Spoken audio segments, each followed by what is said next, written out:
항상 이제 결론은 참 중요한 내용이 전해집니다. 그죠? Kết luận luôn là cái nội dung quan trọng nhất, đúng không ạ? 그래서 오늘 말씀은 가장 중요한 말씀이니까요. Bài giảng ngày hôm nay là nội dung quan trọng nhất ạ. 잘 들어보시기 바랍니다. Bởi vậy nên rất mong rằng mọi người hãy lắng nghe thật kỹ ạ.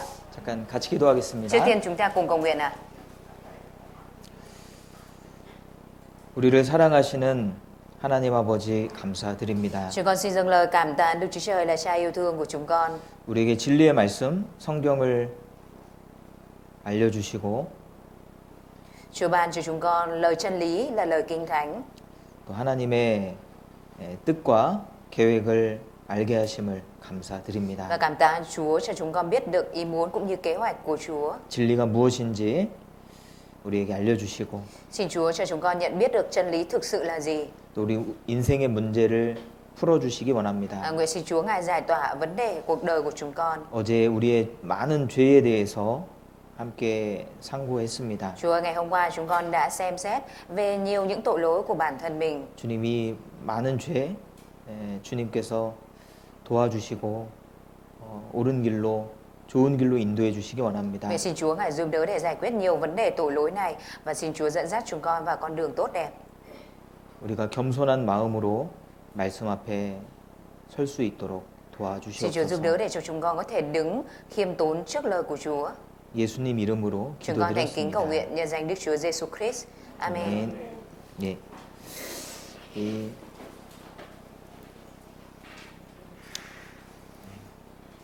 요한복음 5장 39절에 보면은 Ở trong sách Kinh Thánh Giăng đoạn 5 câu 39 có câu ạ. 성경을 배우는 목적이 나와 Ở 있습니다. trong này có nói đến mục đích chúng ta học sách Kinh Thánh ạ. 너희가 성경에서 영생을 얻는 줄 생각하고 성경을 상고하거니와. Các ngươi tra cứu Kinh Thánh vì nghĩ rằng trong đó có sự sống đời đời. Chính Kinh Thánh làm chứng về ta. 정말 우리가 영생이라는 것이 있다면 Thực sự nếu như có cái gọi là sự sống đời đời ạ, 예, 이것을 반드시 얻어야 될 겁니다. thì nhất định chúng ta phải lấy được nó ạ. 예, 우리 이틀째인가요? 제가 좀 설명드렸는데 Khoảng ngày thứ hai gì đó thầy đã giải thích cho mọi người ạ.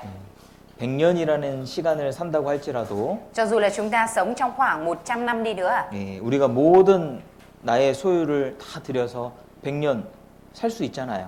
chúng ta 충분한 가치가 있잖아요. sẵn sàng có thể bỏ tất cả mọi thứ sở hữu của mình có được để có thể mua được thêm 100 năm nữa, đúng không ạ? 1000년, 만년도 아니고 영원이라는 것을 살 수 있다면 Mà nếu như không phải là chúng ta mua được chỉ 10.000, 1.000 năm hay là 10.000 năm mà là mua được sự sống đời đời ạ, 예, 당연히 그것은 너무나 큰 가치를 갖고 있을 겁니다. thì đương nhiên rằng mình sẽ đánh đổi để có thể lấy được nó và nó có giá trị xứng đáng cho điều này ạ. 창세기 1장에 보면은 Ở trong sách Sáng Thế Ký đoạn 1 có nói ạ. 하나님이 사람을 만드시고 Ở trong này có nói về việc Đức Chúa Trời sáng tạo loài người 예, 복을 주셨다. và Đức Chúa Trời ban cho loài người phước ạ. 하나님은 사람에게 복을 주시기 위해서 사람을 만드셨습니다. Vốn dĩ Đức Chúa Trời tạo dựng ra loài người để ban cho con người phước ạ. 시편 133편에 보면요. Ở trong sách Thi Thiên đoạn 133 여호와께서 명하신 복이 무엇이냐? có nói về phước mà Đức Giê-hô-va nói đến là gì ạ? 여기 영생이라고 나오잖아요. Ở trong này có nói phước ở đây là sự sống đời đời ạ. 하나님은 우리에게 영원한 생명을 주시기 원하시는 거예요. Đức Chúa Trời mong muốn ban cho chúng ta sự sống đời đời ạ. 영원한 생명이라는 것은 Sự sống đời đời ạ. 예, 우리 지금 있는 이 육체를 가지고 영원히 산다는 뜻이 아닙니다. Không phải mang theo ý nghĩa là bây giờ chúng ta sẽ mang theo cái thể xác này và sống đời đời ạ. 예, 죽음을 건너가면 Mà sau khi chúng ta bước qua cái chết ạ, 완전히 다른 모습으로 변화돼요. chúng ta sẽ được thay đổi với một hình ảnh hoàn toàn khác ạ. 그래서 완전한 모습으로 다시 사는데 Chúng ta sẽ được sống lại với một hình ảnh hoàn toàn khác ạ. 예, 천국은 예, 슬픔이 없는 곳이죠. Thiên đàng là nơi không có nỗi buồn, đúng không ạ? 예, 고통이 없는 Là 곳입니다. nơi không có đau đớn ạ. 아마 여기 아프신 분도 계실 거예요. Có lẽ rằng trong quý vị ở đây cũng có những người đang đau bệnh ạ. 예, 아픔이 없는 곳입니다. 그 천국은 Thiên đàng là nơi không có đau bệnh, không có đau ốm ạ. 영원한 기쁨, Thiên đàng là nơi có niềm vui đời đời ạ. 영원한 즐거움 속에 사는 곳이 Là nơi mà mình có thể sống ở trong niềm hạnh phúc đời đời ạ. 예, 지옥은 반대잖아요. Còn địa ngục là hoàn toàn ngược lại ạ. 자, 하나님은 자연 만물 속에서 Ở trong thiên nhiên ạ. 하나님은 자연 만물 속에 Thông qua vạn vật và thiên nhiên ạ. 부활에 대해서 그 형상을 심어 놓으셨습니다. Đức Chúa Trời cũng đã gieo cái hình ảnh của sự phục sinh lại ở trong đó để cho chúng 예. ta có thể nhìn nhận. 씨를 땅에 심으면 Khi mà chúng ta gieo hạt giống xuống dưới đất 전혀 다른 모습으로 나타나잖아요. thì nó sẽ được nảy mầm trở thành một cái hình ảnh hoàn toàn khác so với cái hạt giống ban đầu, đúng không ạ? 애벌레가 Từ một con sâu 아름다운 나비가 됩니다. rồi sau đó nó biến thành một con bướm rất là đẹp bay lên trời. 애벌레와 나비는 전혀 다른 차원 속에 있어요. Con sâu với lại con bướm nó là ở hai cái phạm trù hoàn toàn khác nhau 생활하는 공간이 다르잖아요. Cái nơi mà nó sinh hoạt, sinh sống hoàn toàn khác nhau, đúng không ạ? 먹는 것도 다르고 Và cái mà nó ăn cũng khác nhau 추구하는 것, Cái nó mưu cầu cũng khác 소망이 다른 거예요. Niềm hy vọng cũng khác 자, 애벌레가 나비가 되는데 Đây là quá trình mà một con sâu biến thành con bướm 이렇게 고치를 틀죠. Nó là một cái kén như thế này. 예, 근데 고치를 틀 때 이 안에서 어떻게 되냐 이거예요. Nhưng mà khi ở trong cái kén của con sâu này, rốt cuộc có chuyện gì xảy ra ở trong này 예, 이 안에서 어떻게 되는지 아십니까? Mọi người có biết được rằng trong cái kén của con sâu này nó có chuyện gì xảy ra không 누가 이걸 뜯어보니까 Có ai đó đã xé rạch cái này ra 여기에 물이 들어가요. 물이. Thì thấy rằng hoàn toàn bên trong này là một cái thể lỏng 이게 뭐냐면 형체가 있잖아요. 뭐? 애벌레 형체가 Vốn dĩ con sâu thì nó có hình thù của một con sâu 다 없어져요. Nhưng mà khi nó hóa kén thì hoàn toàn nó tan chảy ra và không còn hình dạng của 그리고 con sâu nữa 전혀 다른 형체로 만들어진다니까요. Sau đó là dùng cái vật chất này nó để biến tạo thành một hình thể hoàn toàn khác 이것이 부활이에요. Đây chính là tượng trưng cho sự phục sinh 자, 여기 나이 많은 할머니 있습니다. Ở đây có một bà lão già nhiều tuổi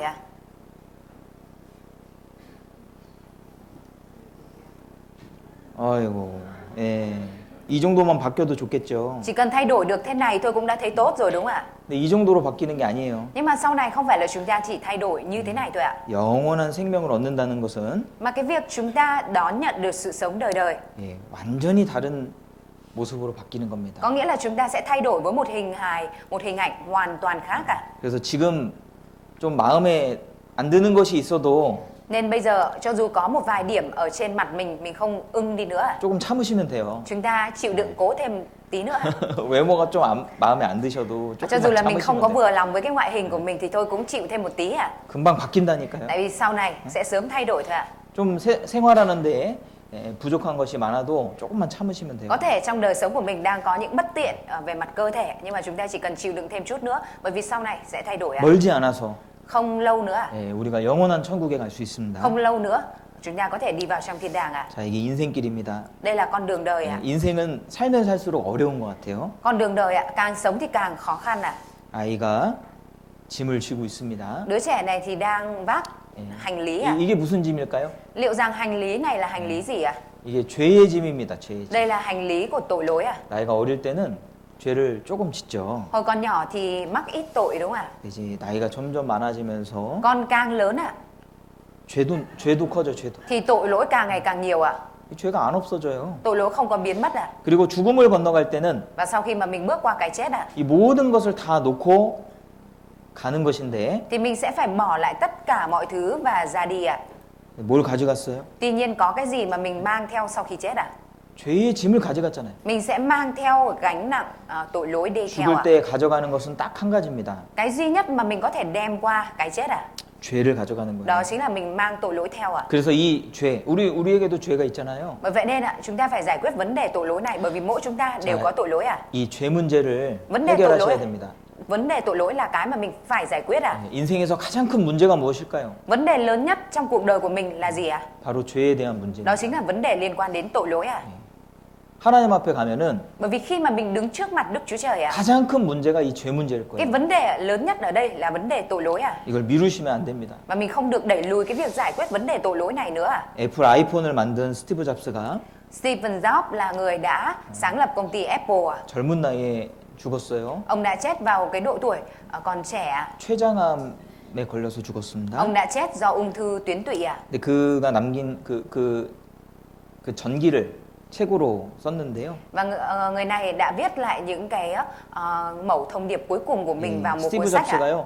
9개월 그러니까 그 암을 발견한 그 직후에 Ngay sau khi Steven Jobs phát hiện ung thư 수술할 수 있었어요. Ông đã có thể phẫu thuật à? 그런데 안 했습니다. Tuy nhiên ông đã không có phẫu thuật luôn à? 수술 안 하고 치료하는 방법이 있을 것이다.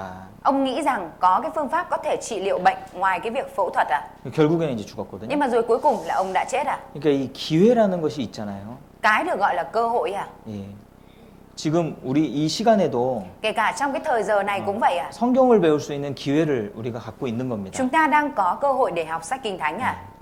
자, 문제는 이제 죄를 없애는 방법인데요. Vấn đề ở đây là làm sao để có thể xóa bỏ được tội lỗi à? 어떻게 하면 죄를 없앨 수 있을까요? Làm thế nào để có thể xóa bỏ được tội lỗi này à? 예, 많은 사람들은 이렇게 생각합니다. Nhiều người thì suy nghĩ dùng cách như thế này à? 또 어떤 할머니는 채식하면 죄가 없어진다고 하시는데 Trước đây cũng có cụ bà nói rằng nếu ăn chay thì sẽ được xóa tội, được 그래서 tha tội 제가 ạ. 아니 할머니 손자가 지금 고기 먹었어요. Thế thầy mới hỏi bà là bà ơi cháu của bà đang ăn thịt đấy ạ. 어떻게 해요? Thế bây giờ cháu bà tính thế nào 또 이제 ạ? 기도하면 된대. Bà bảo là chỉ cần cầu nguyện là được. 자, 그런 이야기를 많이 하시죠. Cũng có nhiều người chia sẻ như vậy đúng không ạ? 많은 사람들은 Nhiều người ạ 종교 없이도 선한 사람은 천국 간다라고 믿습니다. tin rằng người sống hiền lành lên được thiên đàng dù không tin vào tôn giáo ạ. 성경에도 Kể cả ở trong Kinh Thánh ạ 예수님을 찾아온 한 사람이 기록돼 있는데 cũng có ghi chép đến câu chuyện của một người đã tìm đến Đức Chúa Giêsu ạ. 마태복음 19장에 나오는 이야기예요. Nội dung này được xuất hiện ở trong Ma-thi-ơ đoạn 19 ạ. 한 부자 청년이 예수님께 찾아왔습니다. Có một thanh niên giàu có đã tìm đến với Đức Chúa Giêsu ạ. 선생님이요, 내가 무슨 선한 일을 하여야 영생을 얻으리이까? Thưa thầy, tôi phải làm điều lành nào để được sự sống đời đời? 이 사람은요, 진리를 찾는 사람이었어요. Người này là người tìm kiếm chân lý à? 그 영생이란 것을 얻고 싶었습니다. Người này muốn đón nhận được cái gọi là sự sống đời đời 예, à? 아마 이렇게 말하는 걸 보면은 Và có lẽ nếu nhìn vào cách người này nói à, 이 사람은 분명히 착하게 살았을 거예요. thì có lẽ rằng người này đã sống một cách hiền lành ạ. 죄가 많은 사람은요, 이렇게 말 못합니다. Tại vì người nào mà nhiều tội ạ, không dám nói thế này đâu ạ. 왜냐면 이미 많은 죄를 지었기 때문에 Tại vì đã phạm nhiều tội rồi ạ. 나 같은 사람은 천국에 못 갈 거야 이렇게 생각해요. Thì nghĩ rằng là mình, loại người như mình sẽ không được vào thiên đàng ạ. 예수님이 대답해 주셨습니다. Lúc đó Đức Chúa Giêsu đã trả lời người này rằng 내가 생명에 들어가려면 계명들을 지키면 된다. nếu ngươi muốn vào sự sống, hãy tuân giữ các điều răn. 어느 계명입니까? Cậu thanh niên này hỏi, những điều răn nào? 살인하지 말라, 간음하지 말라, 도둑질하지 말라. Đức Chúa Giêsu trả lời, người chớ giết người, chớ gian dâm, chớ trộm cắp, chớ làm chứng dối. 성경에 있는 말씀을 그대로 하셨어요. Đức Chúa Giêsu đã nói những lời ở trong Kinh Thánh cho cậu thanh niên này ạ. 부자 청년이 이렇게 말합니다. Và người thanh niên này trả lời, 이 모든 것을 내가 지켰사오니 아직도 무엇이 부족하나이까? tôi đã vâng giữ tất cả những điều này, tôi còn thiếu điều gì không? 자, 착한 일을 해서 착한 일을 하면은 천국 간다라고 많은 사람들 생각합니다. Có nhiều người suy nghĩ rằng nếu làm việc lành, việc thiện thì sẽ được vào thiên đàng ạ. 그런데 기준이 어디 있어요? 기준. Tuy nhiên, tiêu chuẩn ở đây là ở đâu ạ? 얼마나 착해야 천국 갈까요? Phải hiền lành ở mức độ nào? Phải hiền lành bao nhiêu thì mới được vào thiên đàng ạ? 네, 착한 순서대로 줄을 쫙 섰어요. Ví dụ như ở đây là một hàng đứng theo từ hiền lành nhất đến xấu nhất ạ. 우리는 몇 등 정도 될까요? Nếu vậy thì chúng ta sẽ đứng ở hàng thứ mấy ạ? 앞쪽에 있을까요? 뒤쪽에 있을까요? Liệu rằng chúng ta sẽ được đứng ở phía trước hay đứng ở phía sau đây ạ? 그러면 하나님은 어디까지 끊어가지고 천국에 보낼까요? Nếu vậy thì Đức Chúa Trời sẽ cắt từ cái đoạn nào và cho cái đoạn đấy lên thiên đàng đây ạ? 기준이 없잖아요. Không có một cái tiêu chuẩn nào đúng không ạ? 네. 심판은 법대로 하는 거라고 했습니다. Sự phán xét đã được nói là phán xét theo luật ạ. 법이라는 것은 기준이 분명하게 있어요. Mà là luật thì nó sẽ phải có một cái tiêu chuẩn cụ thể và rõ ràng ạ.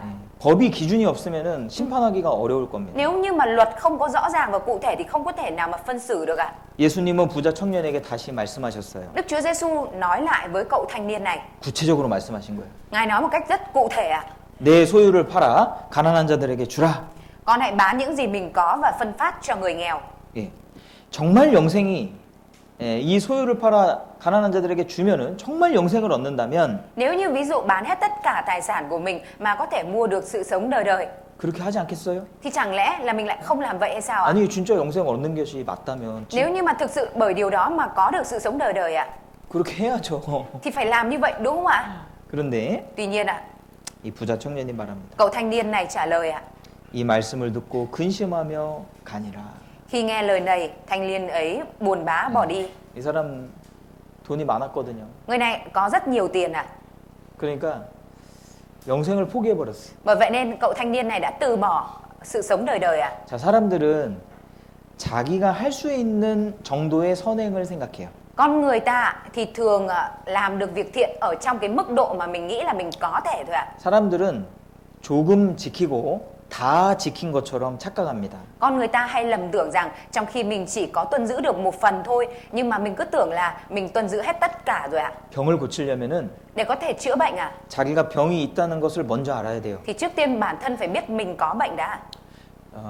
죄 없이함을 받기 위해서는 Để có thể nhận được sự tha tội ạ, 나에게 죄가 있고 thì trước tiên mình phải biết mình có tội ạ. 지옥에 떨어진다는 것을 먼저 알아야 됩니다. Và mình sẽ phải bị rơi xuống địa ngục. Cái đó là cái điều đầu tiên mà mình phải biết ạ. 이 부자 청년은 그걸 모르는 거예요. Cậu thanh niên giàu có này không biết điều này ạ. 어쩌면 다른 이유로 예수님을 만나러 왔을지도 모릅니다. Có khi không biết chừng cậu thanh niên này lại gặp Đức Chúa Giêsu với một mục đích khác ạ. 자신을 드러내기 위해서 예수님께 나왔을지도 Có 모릅니다. thể là cậu thanh niên này đến với Đức Chúa Giêsu để bày tỏ về bản thân mình ạ. 높은 기준을 제시하니까 Vì khi Đức Chúa Giêsu đặt ra một cái tiêu chuẩn cao ạ, 못해요. thì cậu thanh niên này không làm được ạ. 그죠? Đúng không ạ? 천국에 가려면 Để có thể vào được trong thiên đàng ạ. 착한 일로 갈 수 있는 게 아니에요. Không phải là dùng việc lành, việc thiện mà có thể vào được đâu ạ. 하나님이 요구하시는 기준이 너무 높습니다. Bởi vì tiêu chuẩn mà Đức Chúa Trời yêu cầu ở đây nó rất cao ạ. 더 분명히 얘기하면 Và nói một cách cụ thể hơn ạ, 죄가 없어야지만 갑니다. thì phải là không có một tội lỗi nào thì mới được vào trong thiên đàng ạ. 착한 일 하는 것은 좋은 거지만 Việc làm việc lành, việc thiện là điều tốt ạ. 착한 일 해서 가는 게 아니에요. Nhưng không phải vào trong thiên đàng bởi việc lành của mình đã làm ạ. 죄가 없어야 되는 거예요. Phải không có tội lỗi thì mới được vào trong thiên đàng ạ. 다시 예를 들어볼게요. Lấy một ví dụ cho mọi người dễ hiểu nha. 야, 이 사람이요 신호 위반을 했어요. Người này đã vi phạm đèn giao thông ạ. 어떻게 해요? Bây giờ phải thế nào ạ? 경찰이 있네요. Ở đây có cảnh sát luôn ạ. 걸렸어요. Bị dính luôn ạ. 차를 세우고 Người này đã dừng xe lại 설명하는 거예요. và giải thích cho cảnh sát rằng 죄송합니다. tôi xin lỗi, 한 번만 봐주세요. tha cho tôi một lần được không ạ? 봐줘요? Thì cảnh sát có tha cho không ạ? 안 봐주죠. Không tha cho đâu ạ. 그래서 이제 제가요 20년 운전했는데요. Rồi người này kể là tôi đã chạy xe 20 năm nay, 제가 한 번도 법을 어긴 적이 없습니다. tôi chưa bao giờ phạm luật giao thông ạ. Chưa bao giờ. 제가요 주일마다 Mỗi ngày chủ nhật 어려운 사람 도왔습니다. tôi đều đi giúp đỡ những người khó khăn ạ. 제가 휴가 때는요 아프리카 가가지고요 Và đợt nào mà có nghỉ lễ ạ, tôi còn đi qua châu Phi ạ. 그 아프리카 사람들 많이 도와줬어요. Tôi giúp đỡ rất là nhiều những cái người khó khăn ở châu Phi ạ. 아니 내가 이렇게 착한 사람인데 Tôi là một người hiền lành như thế này ạ. 이렇게 착한 일을 많이 했는데 Tôi đã làm nhiều việc lành thế này ạ. 봐주세요. Anh tha cho tôi một lần đi. 봐줘요? Thì người ta có tha cho không ạ? 안 봐준다니까? Không tha cho đâu ạ. 아니 착한 사람인 거 알겠어요. Biết là anh là người hiền rồi, tôi biết ạ. 그게 중요한 게 아니에요 Tuy nhiên 지금. cái quan trọng ở trong vấn đề ở đây nó không phải là cái việc anh hiền lành hay không ạ. 신호 위반했잖아요. Mà vấn đề ở đây là anh đã vi phạm luật giao thông ạ. 죄가 있잖아요. Anh có tội ạ, anh đã phạm tội ạ. 그게 문제예요. 그게. Cái vấn đề nó ở đây ạ. 우리는 이 착한 일로 죄를 못 없앤다니까요. Bằng việc lành của chúng ta, việc thiện của chúng ta nó không có thể làm biến mất tội lỗi của mình được ạ. 이해되세요? Mọi người có hiểu không 이거 ạ? 되게 중요한 문제예요. Đây là một vấn đề rất quan trọng đấy ạ. 우리는 다 죄가 있습니다. Chúng ta ai cũng đều có tội ạ. 예, 홀이라도 남김없이 다 갚기 전에는 결단코 거기서 나오지 못하리라. Đức Chúa Trời đã nói ở trong sách Kinh Thánh là cho đến khi trả nốt đồng tiền cuối cùng thì sẽ không bao giờ ra khỏi tù được ạ. 예, 태어나면서부터 지금까지 Từ lúc sinh ra cho đến bây giờ ạ, 얼마나 많은 죄를 지었습니까? mình đã phạm phải biết bao nhiêu tội ạ. 모든 거짓말하는 자들은 불과 유황으로 타는 못에 참여하리라. Và tất cả những kẻ nói dối thì phần của chúng là hồ lửa lưu huỳnh đang bừng cháy. 그게 법이라고요. Đó là luật của Đức Chúa Trời ạ. 저는 거짓말 한 번도 안 했습니다. Tôi chưa bao giờ nói dối. 또 거짓말 하신 Cái 거예요. đó cũng là đang nói dối đấy ạ. 그죠? Đúng không ạ? 이 죄를 어떻게 해결할까? Làm thế nào để có thể xóa bỏ, giải quyết được vấn đề tội lỗi này đây ạ? 자, 어떤 사람은 기도하면 죄가 없어진다고 해요. Có người thì suy nghĩ rằng nếu như cầu nguyện thì tội lỗi sẽ biến mất ạ. 근데 기도한다고 죄가 없어지는 거 아닙니다. Tuy nhiên không phải bởi việc mình cầu nguyện mà tội lỗi của mình đã phạm nó sẽ biến mất đâu ạ. 재판장에서 Ở trước quan tòa, ở trước thẩm phán ạ, 용서해달라고 아무리 빌어도 cho dù mình xin quan tòa rằng tha cho mình thế nào đi nữa 없는 걸로 해주죠? 죄가 없는 걸로 해줍니까? thì quan tòa có nhắm mắt và coi như là người này không có tội không ạ? 안 되는 거예요. Không được ạ. 물론 이제 반성하는 모습을 보이면 감경되긴 합니다. Đương nhiên nếu như quan tòa thấy cái hình ảnh ăn năn hối lỗi của tội nhân thì có thể giảm án cho ạ. 이게 정의의 여신이에요. Đây là nữ thần công lý à? 네, 정의의 여신. Đây là nữ thần công lý à? 특이한 거는 Có một điều đặc biệt à? 눈을 가리고 있죠. Là mắt của người này đang được che lại đúng không ạ? 예, 안 봐준다는 얘기예요. Điều này mang theo ý nghĩa là người này tuyệt đối sẽ không có bỏ qua à? 저울을 들고 있습니다. Và trên tay đang cầm cán cân à? 예, 정확하게 심판하겠다는 Có nghĩa 말입니다. là sẽ phán xét một cách công bằng Yeah. giống như tội mình đã mắc à? 정의라는 건 그런 거잖아요. Sự công chính, công lý nó là như vậy đúng không ạ? 자, 율법을 잘 지키면은 천국 갈 수 있을까? Hay nếu vậy à thì mình tuân giữ luật pháp thật là tốt thì mình được vào thiên đàng à? 근데 성경은 이렇게 말합니다. Nhưng ở trong sách Kinh Thánh có nói như thế này à? 무릇 율법 행위에 속한 자들은 저주 아래 있나니. Còn những ai nhờ cậy vào công việc của luật pháp thì bị rủa xả. 네. 이 갈라디아서를 읽어보면은 Hay như ở trong sách Kinh Thánh Galatia 깜짝 놀랍니다. rất là kinh ngạc à? 아니 율법을 지키는 거는 좋은 거 아니에요? Cái việc mà tuân giữ luật pháp chẳng phải là điều tốt hay sao? 하나님의 모든 말씀이 율법이에요. Mọi lời của Đức Chúa Trời đều là luật pháp à? 네, 율법은 성경 전체를 말하기도 하고 Luật pháp ở đây còn nói là tổng thể sách Kinh Thánh luôn à? 또 구약에서는 613가지 율법이 있다고 합니다. Và ở trong Cựu Ước ạ thì có khoảng 613 điều luật ạ. 그리고 그것을 압축해 놓은 것이 10계명이에요. Và rút gọn cái này lại thì nó được ra 10 điều răn ạ. 아니 율법을 지켜야 되는 거 아니에요? Nếu vậy thì chẳng phải là chúng ta phải tuân giữ luật pháp hay sao? 근데 율법 행위에 속한 자들은 저주 아래 있다는 거예요. Nhưng mà Đức Chúa Trời lại nói rằng còn những ai nhờ cậy vào công việc của luật pháp thì bị rủa xả. 저주라는 건 이거 지옥 간다는 말입니다. Sự rủa xả ở đây có nghĩa là phải đi xuống địa ngục ạ. 그러니까 율법을 지켜서 천국에 갈 수 없다는 말이에요. Bởi vậy nên câu này đang nói cho chúng ta biết rằng bởi việc tuân giữ luật pháp thì không có thể vào trong thiên đàng được ạ. 자, 여기 보세요. Như chúng ta nhìn ở trên bức hình này ạ. 누구든지 온 율법을 지키다가 그 하나에 거치면 모두 범한 자가 되나니. Vì người nào giữ trọn cả luật pháp mà vi phạm một điều thì cũng bị kể như đã phạm tất cả. 율법을 잘 지키다가요. Trong khi mình đang tuân giữ các luật pháp rất tốt ạ. 하나만 어겨도 Tuy nhiên nếu như mà mình chỉ cần phạm phải một điều răn thôi ạ, 많이 어긴 사람하고 결과가 똑같다 이 말이에요. thì kết quả của mình cũng như những người phạm phải nhiều điều răn thôi ạ. 지옥 가는 것은 똑같다 이 말이에요. Tức là cái việc mà đi xuống địa ngục là giống nhau thôi ạ, dù là một hay là nhiều cái 자, ạ. 이 사람이 10계명을 붙잡고 Giống như người này đang cố gắng nắm lấy 10 điều răn 천국에 올라가려고 합니다. để đi lên thiên đàng ạ. 네. 자, 이 고리가 몇 개 떨어지면은 땅에 떨어질까요? Tuy nhiên ạ, mấy mắt xích tuột ra thì người này mới rơi xuống ạ. Chỉ cần mấy mắt xích tuột ra là người này sẽ rơi xuống ạ. 하나만 떨어져도 Chỉ cần một mắt xích tuột ra thôi người này cũng bị rơi xuống ạ. 땅바닥에 떨어지는 Người này 거예요. cũng sẽ bị rơi xuống dưới ạ. 그렇지 않겠어요? Chẳng phải như vậy hay sao ạ? 율법 지켜서 천국 가려고 하는 사람들이 이런 겁니다. Và tất cả những người mà cố gắng tuân giữ luật pháp để vào trong thiên đàng thì cũng giống như người này ạ. 성경에는 Ở trong sách Kinh Thánh ạ, 만일 살게 하는 능히 살게 하는 율법을 주셨다면 ở trong sách Kinh Thánh có nói rằng nếu luật pháp được ban bố có thể đem lại sự sống. 네, 주셨다는 겁니까? 안 주셨다는 겁니까? Cái này có nghĩa là đã ban hay không ban ạ? 죄송합니다. 더워가지고. Xin lỗi mọi người hơi nóng ạ. 주셨다는 거예요? 안 주셨다는 거예요? Câu này mang theo ý nghĩa là Đức Chúa Trời đã ban hay không ban ạ?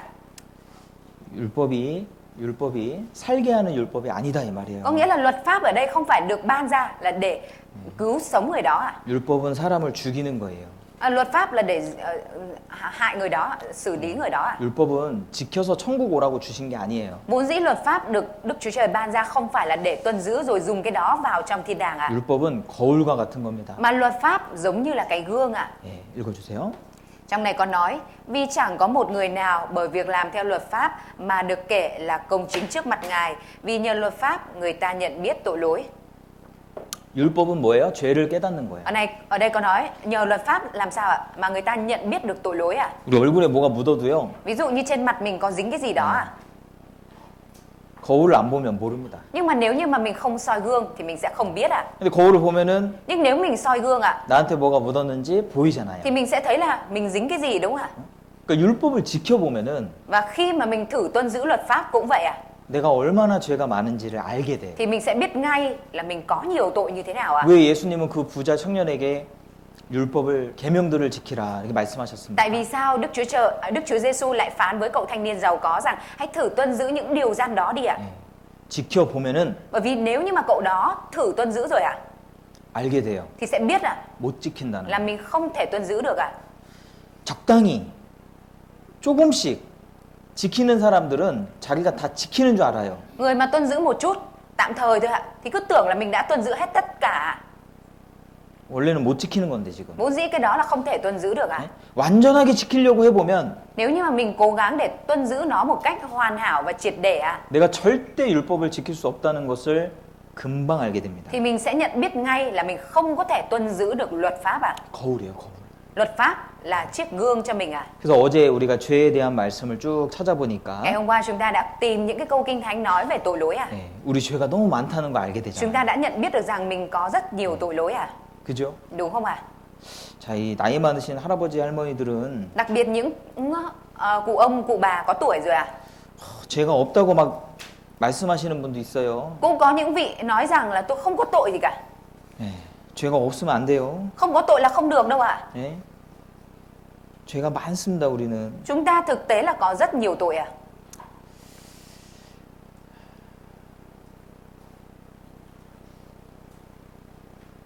우리가 병원에 가면은 Khi mà chúng ta đến bệnh viện ạ, 병을 진단하잖아요. ở bệnh viện người ta sẽ bắt đầu chuẩn đoán bệnh cho mình đúng không ạ? 막 의사가 물어봅니다. 아픈 데 없으세요? Và thường các bác sĩ sẽ hỏi là anh chị, ông bà đau bệnh ở đâu ạ? Đau ở đâu ạ? 막 물어봐요. Sẽ cứ hỏi ạ. 근데 할머니가 얘기를 안 해요? Nhưng bà này không chịu nói à? 나 아픈 데 없어. Bà nói là tôi chả đau ở đâu 왜 cả. 이렇게 계속 물어보는 거야? Sao cứ hỏi mãi thế? 할머니는 돈 나갈까 봐. Bà sợ mất tiền à? 아픈데 많다 그러면 뭐 약도 지어주고 막 주사나 주고 그러니까 돈 나가잖아요. Sợ tốn tiền, sợ là nếu như mà mình nói là mình đau ở chỗ này chỗ kia thì người ta sẽ kê đơn thuốc nhiều thì tốn tiền à? 할머니 Bà ơi, 아픈 데 없으면 왜 오셨어요? thế bà không đau ở đâu, bà đến đây làm gì à? 의사가 해줄 게 없잖아요. Thế thì bác sĩ không giúp gì được bà đâu ạ. 예수님이 똑같은 말씀하셨어요. Đức Chúa Giêsu cũng nói lời tương tự như vậy ạ. 예수께서 들으시고 저에게 이르시되 건강한 자에게는 의원이 쓸데없고 병든 자에게라야 쓸데있느니라. Nghe vậy, Đức Chúa Giêsu nói, người mạnh khỏe không cần đến thầy thuốc đâu, nhưng là người đau ốm. 그렇죠. Đúng ạ. 병든 사람에게야 Đối với người đau ốm, người bị bệnh à, 의사가 필요하고 thì mới cần bác sĩ à, 병원이 필요한 거예요. và mới cần bệnh viện à.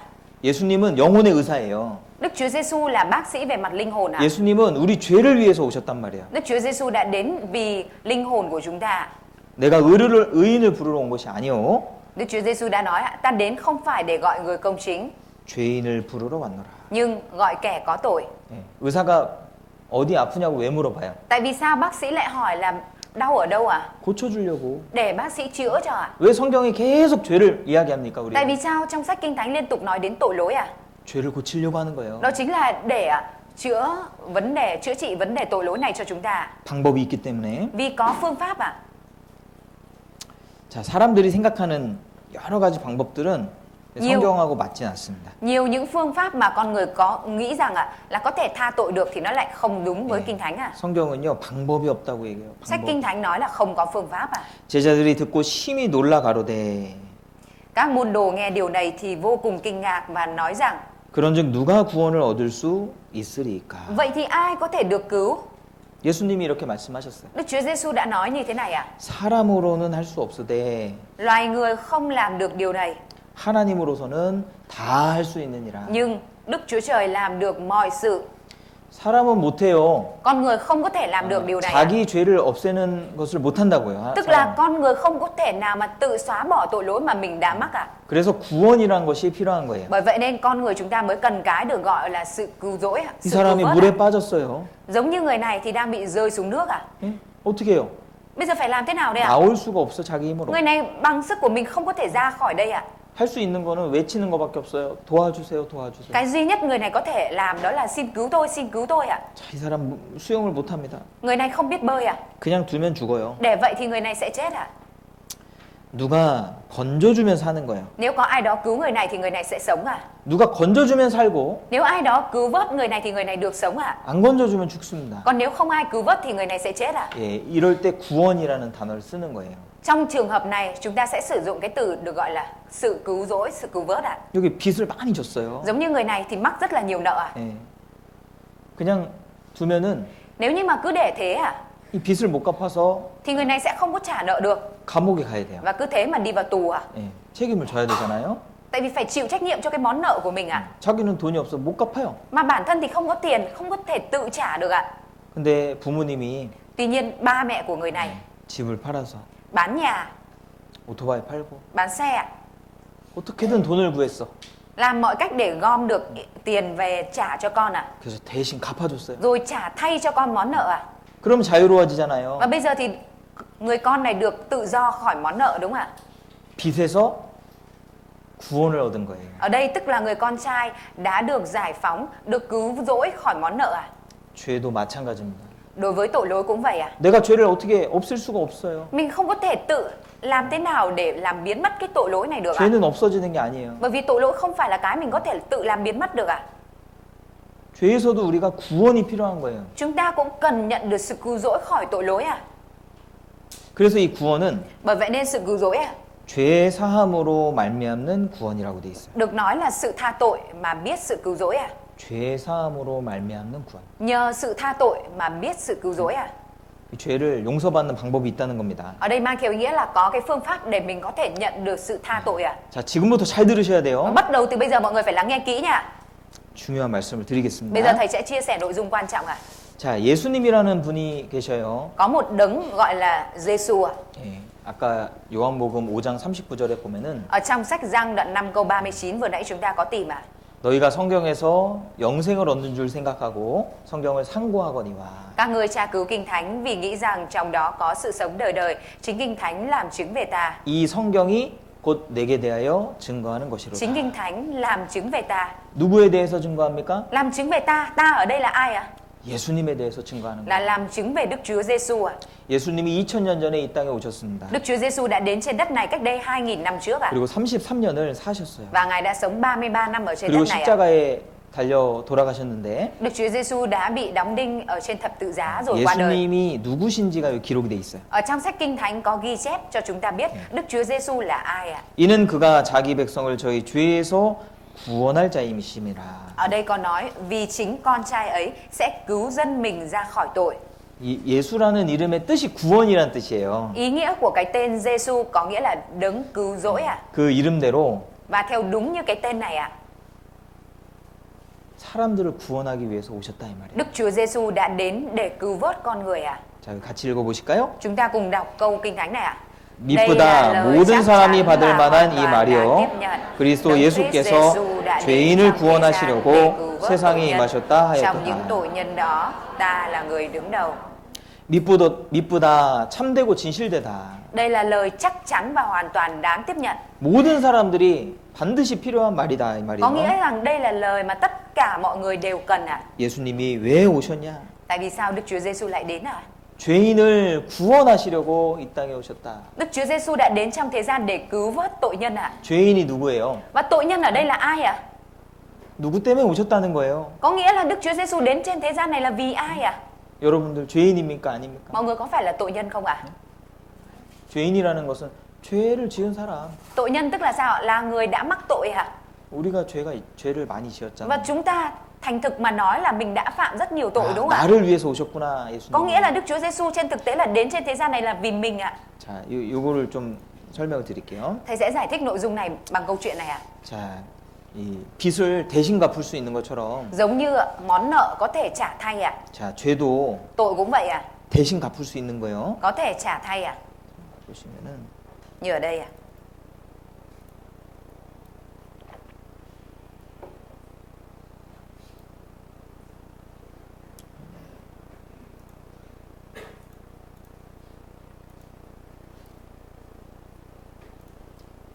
여기 중국에서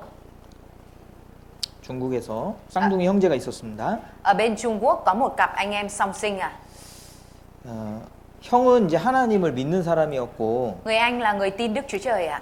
동생은 불량한 사람이었어요. Còn người em là một người theo băng đảng ạ. 이 동생이 계속 사고를 치고 다니는데 Và người em thì luôn gây sự ạ, gây vấn đề ạ. 하루는 동생이 싸움을 하다가 Có một lần khi mà người em đánh nhau ạ, 사람을 죽여버렸어요. đã không may giết người à? 너무 본인도 너무 깜짝 Và 놀랐어요. bản thân cũng cảm thấy rất là sợ và ngạc nhiên à? 그래서 너무 무서워서 Vì quá sợ 형 집으로 nên 달려갔습니다. người em đã chạy vội về nhà của anh trai à?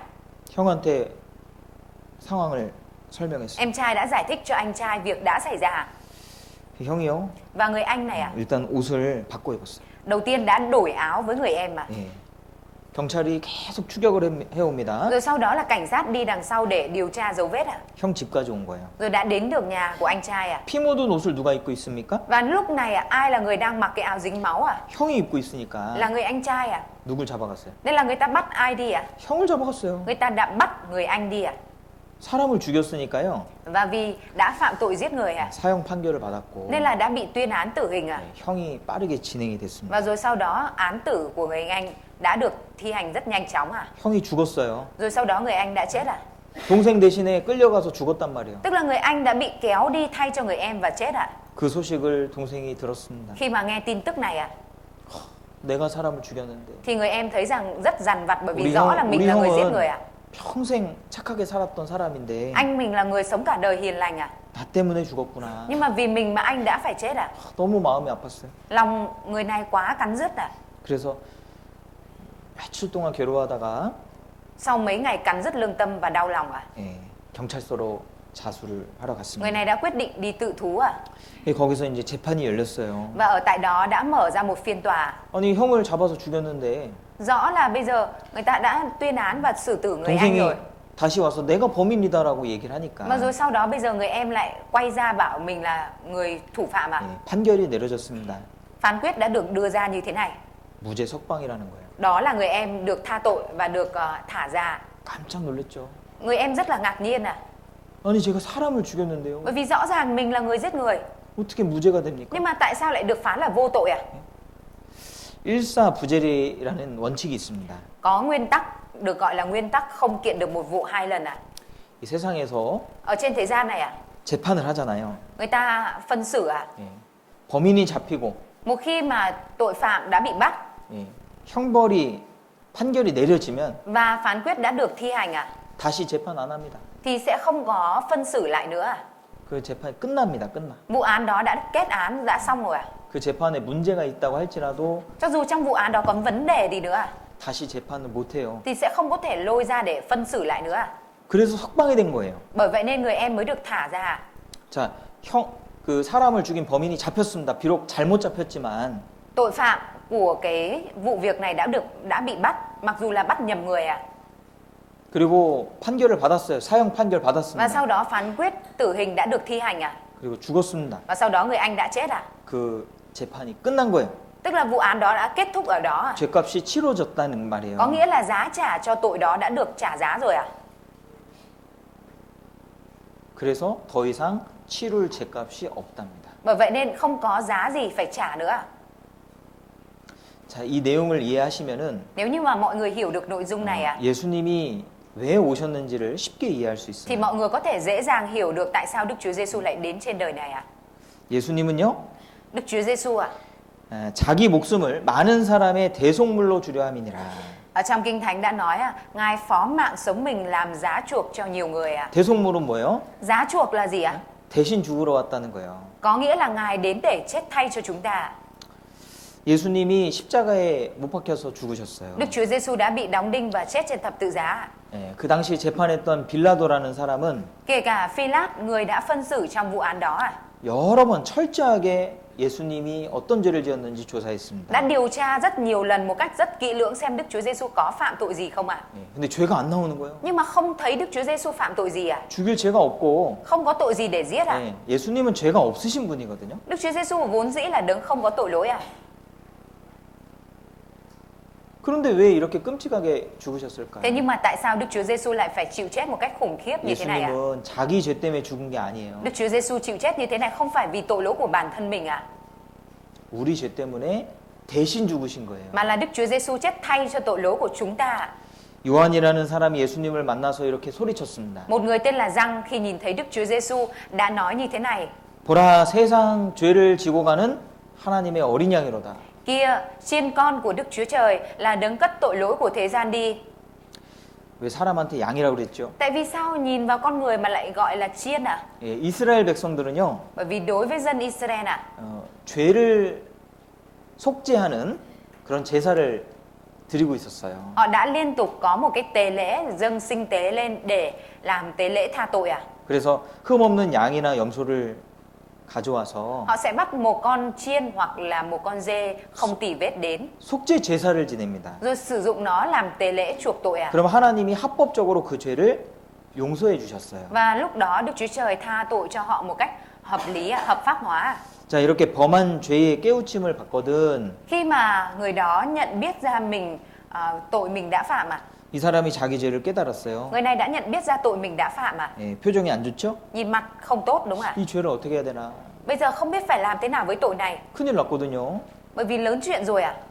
이제 흠 없는 재물을 데리고 옵니다. Người này sẽ mang một con động vật không tì vết đến à? 예, 그리고 Và rồi 안수하는 거예요. đặt tay ở trên con động vật đó à? 이 죄가 시커멓습니다. Tội lỗi thì đen xì đúng không ạ? 근데 이 죄가 넘어가요. Rồi sau đó tội này của người này được xem là chuyển qua con động vật à? 성경에는 죄의 삭시 사망이라고 돼 있어요. Và ở trong sách Kinh Thánh thì có nói vì tiền công của sự chết, vì tiền công của tội lỗi là sự chết à? 예, 이 죄의 삭시라는 것은 Tiền công của tội lỗi à? 죄의 대가를 말하는 겁니다. Có nghĩa là giá trả cho tội lỗi à? 예, 사망이요. Giá mà trả cho tội lỗi ở đây là sự chết à? 사망은 생명을 지불하는 거예요. Sự chết ở đây tức là trả một sinh mạng ra. 생명이 이루어지는 게 사망이니까. Một sinh mạng mất đi thì đó là sự chết à? 그래서 이 죄를 없애려면은 Bởi vậy nên để có thể xóa bỏ tội lỗi này 반드시 흠 없는 생명이 필요한 거예요. thì nhất định cần có một sinh mạng không có tì vết à? 양은 Con chiên à? 죄가 없습니다. Không có tội à? 이 주인의 죄를 사하기 위해서 Để có thể tha tội cho chủ à? 대신 죽은 거예요. Mà con chiên này phải chết thay à? 그리고 이 피를 제사장에게 드립니다. 하나님께 보여드리는 거예요. Rồi sau đó huyết này sẽ được chuyển qua cho thầy tế lễ thượng phẩm, rồi thầy tế lễ thượng phẩm sẽ đem đến trước mặt Đức Chúa Trời à? 그러면 하나님이 이 피를 보시고 Và khi nhìn thấy máu đó à? 죄를 사해 주셔요. Đức Chúa Trời tha tội cho người đó à? 왜? 죄값이 지불됐다고 보시기 Tại 때문에. vì sao ạ? Ngài xem là tội người đó đã được tha, 같이 đã được trả 읽어보시죠. giá. Chúng ta cùng đọc câu này ạ. 육체의 생명은 피에 있음이라 내가 이 피를 너희에게 주어 단에 뿌려 너희의 생명을 위하여 속하게 하였나니 생명이 피에 있으므로 피가 죄를 속하느니라. 죄의 삭은 사망이다. Vì tiền công của tội lỗi là sự chết. 그러니까 죄값을 갚으려면 죽어야 돼요. Có nghĩa là để trả giá cho tội lỗi thì cần phải có sự chết à? 대신 죽어도 되는 거예요. Và có thể chết thay à? 그래서 예수님이 대신 죽으신 겁니다. Bởi vậy nên Đức Chúa Giêsu đã đến để chết thay cho chúng ta. 이스라엘 사람들이 계속 양을 대신 죽였어요. Những người Israel họ đã liên tục bắt chiên để nó chết thay à? 자기 죄 때문에. Vì tội lỗi của mình à? 그런데 그 양이 의미하는 게 무엇일까요? Tuy nhiên, con chiên này là ý chỉ về cái gì ạ? 예수님이 오셔서 우리 죄를 다 짊어지고 죽으시고 합법적으로 사해 주신다라는 것을 의미하는 거예요. Con chiên ở đây là ý chỉ về việc Đức Chúa Giêsu sẽ đến và mang hết tội lỗi của chúng ta đi, gánh vác thay, sẽ trả giá thay cho chúng ta và sẽ tha tội cho chúng ta một cách hợp pháp hóa. 그러니까 예수님한테 이렇게 외치죠. Bởi vậy nên người ta mới gọi Đức Chúa Giêsu như thế này ạ. 어린 양이다, 어린 양. Gọi Đức Chúa Giêsu là chiên con ạ. 어린 양은 죽이는 제물이거든요. Chiên con vốn là sinh tế để chết thay cho tội ạ. 예수님 제물이라고 얘기하는 거예요. Tức là ở đây đang chỉ Đức Chúa Giêsu chính là sinh tế ạ. 무슨 제물이요? Sinh tế gì ạ? 예? 세상 죄를 사하기 위한 제물을 말하는 Là 거예요. sinh tế để tha tội cho nhân loại ạ. 이해되시죠? Mọi người hiểu đúng ạ? 자, 여기 세상 죄를 지고 가고 있습니다, 예수님이. Ở đây Đức Chúa Giêsu đang gánh vác tội lỗi của thế gian đi ạ. 자, 잘 들으셔야 돼요. Mọi người phải lắng nghe kỹ 네? nha. 우리 할머니 할아버지들 잘 들으셔야 돼요. Các cụ ông cụ bà nhớ lắng nghe kỹ nha. 쉬운 얘기하는 거예요, 제가. Thầy đang chia sẻ nội dung rất dễ, 어렵지 않습니다. không có khó à. 다 잘 들어보세요. Mọi người chỉ cần lắng nghe thật kỹ là được ạ. 예수님이 여기 세상 죄를 지고 가고 있어요. Đức Chúa Giêsu đang gánh vác tội lỗi của thế gian ạ. 보라, 세상 죄를 지고 가는 하나님의 어린 양이로다. Kia, chiên con của Đức Chúa Trời là đấng cất tội lỗi của thế gian đi. 세상 죄는 뭐예요? Tội lỗi của thế gian là gì ạ? 세상 사람들의 모든 죄를 가리키는 거예요. Tội lỗi của thế gian tức là nói về tội lỗi của tất cả mọi người ở trên thế gian này ạ. 지금 세상에 살고 있는 82억의 사람들의 죄, Là tội lỗi của tất cả 8,2 tỷ người đang sống ở trên trái đất này à? 100년 전에 살고 있던 사람들의 죄, Bao gồm tất cả tội lỗi của tất cả những người sống cách đây hàng trăm năm trước à? 모든 시대에 Là tội lỗi của tất cả mọi người trong tất cả mọi thời đại à? 세상을 살았던 모든 사람들의 죄를 말하는 Tội 거예요. lỗi của thế gian ở đây là chỉ về tội lỗi của tất cả mọi người từng sống ở trên trái đất này à? 여기에 내가 들어가야 안 들어가요? Vậy thì trong này có bao gồm mình không à? 들어가잖아요. Có chứ ạ. 세상 사람이잖아요, 우리가. Tại vì mình là người thế gian ạ. 자, 여기 내가 있습니다. Ở trong này có mình ạ. 언젠가 내가 태어나고 Mình đã được sinh ra vào năm nào 지금 đó ạ. 2026년까지 내가 살아 Và 있습니다. mình đang sống cho đến năm 2026 hiện nay ạ. 여러 가지 일을 했지만은 Mặc dù mình đã làm rất nhiều việc ạ. 죄도 많이 지었어요. Mình cũng đã phạm nhiều tội ạ. 그리고 앞으로 죽을 때까지 짓는 죄가 있을 겁니다. Rồi sau này ạ, cho đến khi mình chết, mình cũng sẽ phạm phải nhiều tội nữa ạ. 그게 Cái đó ạ, 나의 모든 죄인 거예요. nó được gọi là tất cả mọi tội lỗi của mình ạ. 나의 모든 죄가 세상 죄 안에 들어가요. Tất cả mọi tội lỗi của mình bao gồm trong tội lỗi của thế gian rồi ạ. 들어가요, 안 들어가요? Có bao gồm không ạ? 들어간다니까? Bao gồm ạ. 자, 여기 보세요. Mọi người nhìn đây ạ. 죄를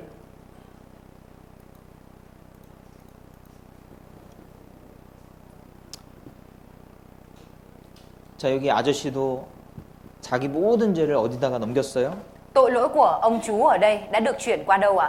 여기 할머니도 자기 모든 이 죄보따리예요, 죄보따리. Cái bó tội lỗi của bà này đã được chuyển qua đâu ạ? 예?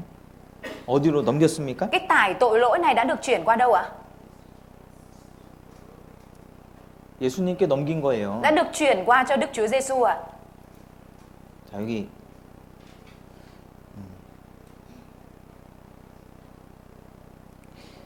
우리 쭉 할아버지